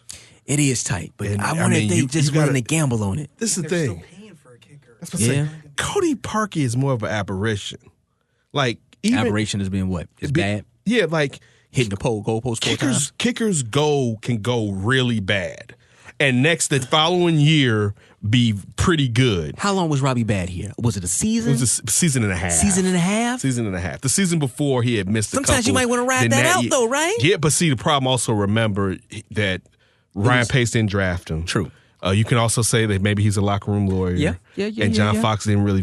What was the need to put up with a kicker? Kicker to do that. It's like having a closer on a bad team. But you look at it now. He had the bad season. Not even bad. It was just not up to Robbie Gold's standards. And why pay him that money too? Why? So again, it was a mistake. I would love to ask that question. It was a mistake. It was a mistake. But at that time, you could kind of see. Even at that time, I didn't think they needed to go part ways with him because kickers go through that. If you have a kicker for 10 years, he's probably now maybe you could say Vinatieri, you could say Gradkowski, but he's probably going to have a year where he's not as accurate as he was in prior seasons. If you knew that was the cherry on top. Would I sign him? Yeah, I would sign him if I knew it was. But I don't know if that's a cherry on top because you got to also think about this. They had injuries last year, but they didn't have significant injuries. Yeah. So you were talking. They were lucky with that. And what's the chances of them being that lucky this season? All right, and also with Vic Fangio, we don't know how this defense is going to play without Vic Fangio. All right, so it's going to be interesting now. And go along with what you said about the offense, and I said Mitchell Trubisky, not just Mitchell Trubisky should be better, but all these players that are another year in this offense, so they should be more acclimated to the system. So that should help. I would think, only reason I'm saying this slight regression on the defense is because usually, and that doesn't mean they're not playing to the same level, but usually you're going to probably get that, and they're going to be a more, even though they were terrifically opportunistic last week. But when you look at Clinton Dix, thank you, last year.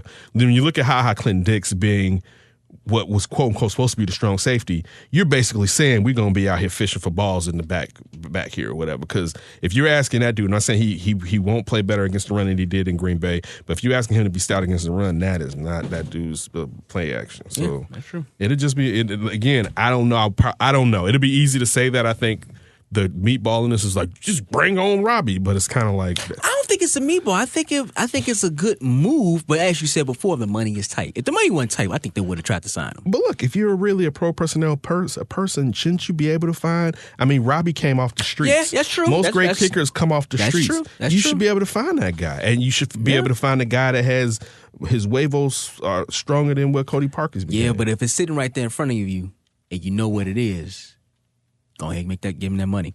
All right, hey, thanks for hanging out with us. Make sure you follow us on Twitter and Instagram at D and Davis Show. Once again, it's at D and Davis Show. You can listen to the show on iTunes, SoundCloud, Google Music, Stitcher, and the TuneIn app. YouTube as well. Definitely YouTube. Check out the shows on YouTube. Let's see, in Facebook.com/D and Davis Show. I'm on Twitter at Demons1. Ken's at That's Davis. Ryan is at Ryan B. Ski. Tony, who just creeped back in here. It's Tony. Oh, I stuck up for you too on Laurence. I said I'm team Oreo oatmeal raisin. There you go. He said I'm hanging out with you too much, but I don't know about that. And Ryan's in not Ryan. Oh yeah, we got Ryan and Guy at Pay the Guy. There you go. Yeah, thanks Tony, thanks Guy, thanks Ryan. We really appreciate it. Shout out to Shawn Highkin from the Bleacher Report for joining us. As D just told you, Laurence Holmes from the Noons at 670 Score where we record. Shout out to Mitch was on this episode, and also Maya Kai. Listen. You don't know Maya, follow Maya at Sports Chica. Yes. She's not just a great woman sports personality. She's a fantastic sports personality in general. Make sure you check out the Shawn and Maya show. And Shawn is pretty dope, too, so make sure you check him out, too. Listen, I don't think we're going to do a Saturday flip. So as of right now, we're not doing a flip on Saturday, Ryan. As of right now, we're not doing it. So we're going to take a break since D's going to be out of town. I'll be driving back when y'all would probably be doing it, but okay. We're going to take a break from the flip this week. But we'll be back with the D and Davis show next week. It's going to be just as good and packed as this show was. You see, all our guests gave it all, and appreciate the amount of time that they gave us and working with us. Definitely appreciate it. So you're going to get another D and Davis show. Then we're going to come back and probably have a guest on the next D and Davis to Flip. So just stay tuned. As D told you, follow us on social media, and we're going to keep you updated on all. Yeah, we got a lot of people reaching out like, "Hey, what's up? Let me get on the show. Let me get on the show." Smith. Shout out to Bree with Swank. She's going to bring us some people to come on. We're going to have Maya, former Media Lounge Heather, her co-host Heather is going to join us with her new show, and like you said, Maya's going to join us. We got to get on that. So a lot of people. Shout out to the city and all the people in the city that's been rocking with us. We definitely appreciate it because it's not like they have to do it. Listen, as I always say, before you hear from us again, don't do anything stupid. Keep your hands to yourself.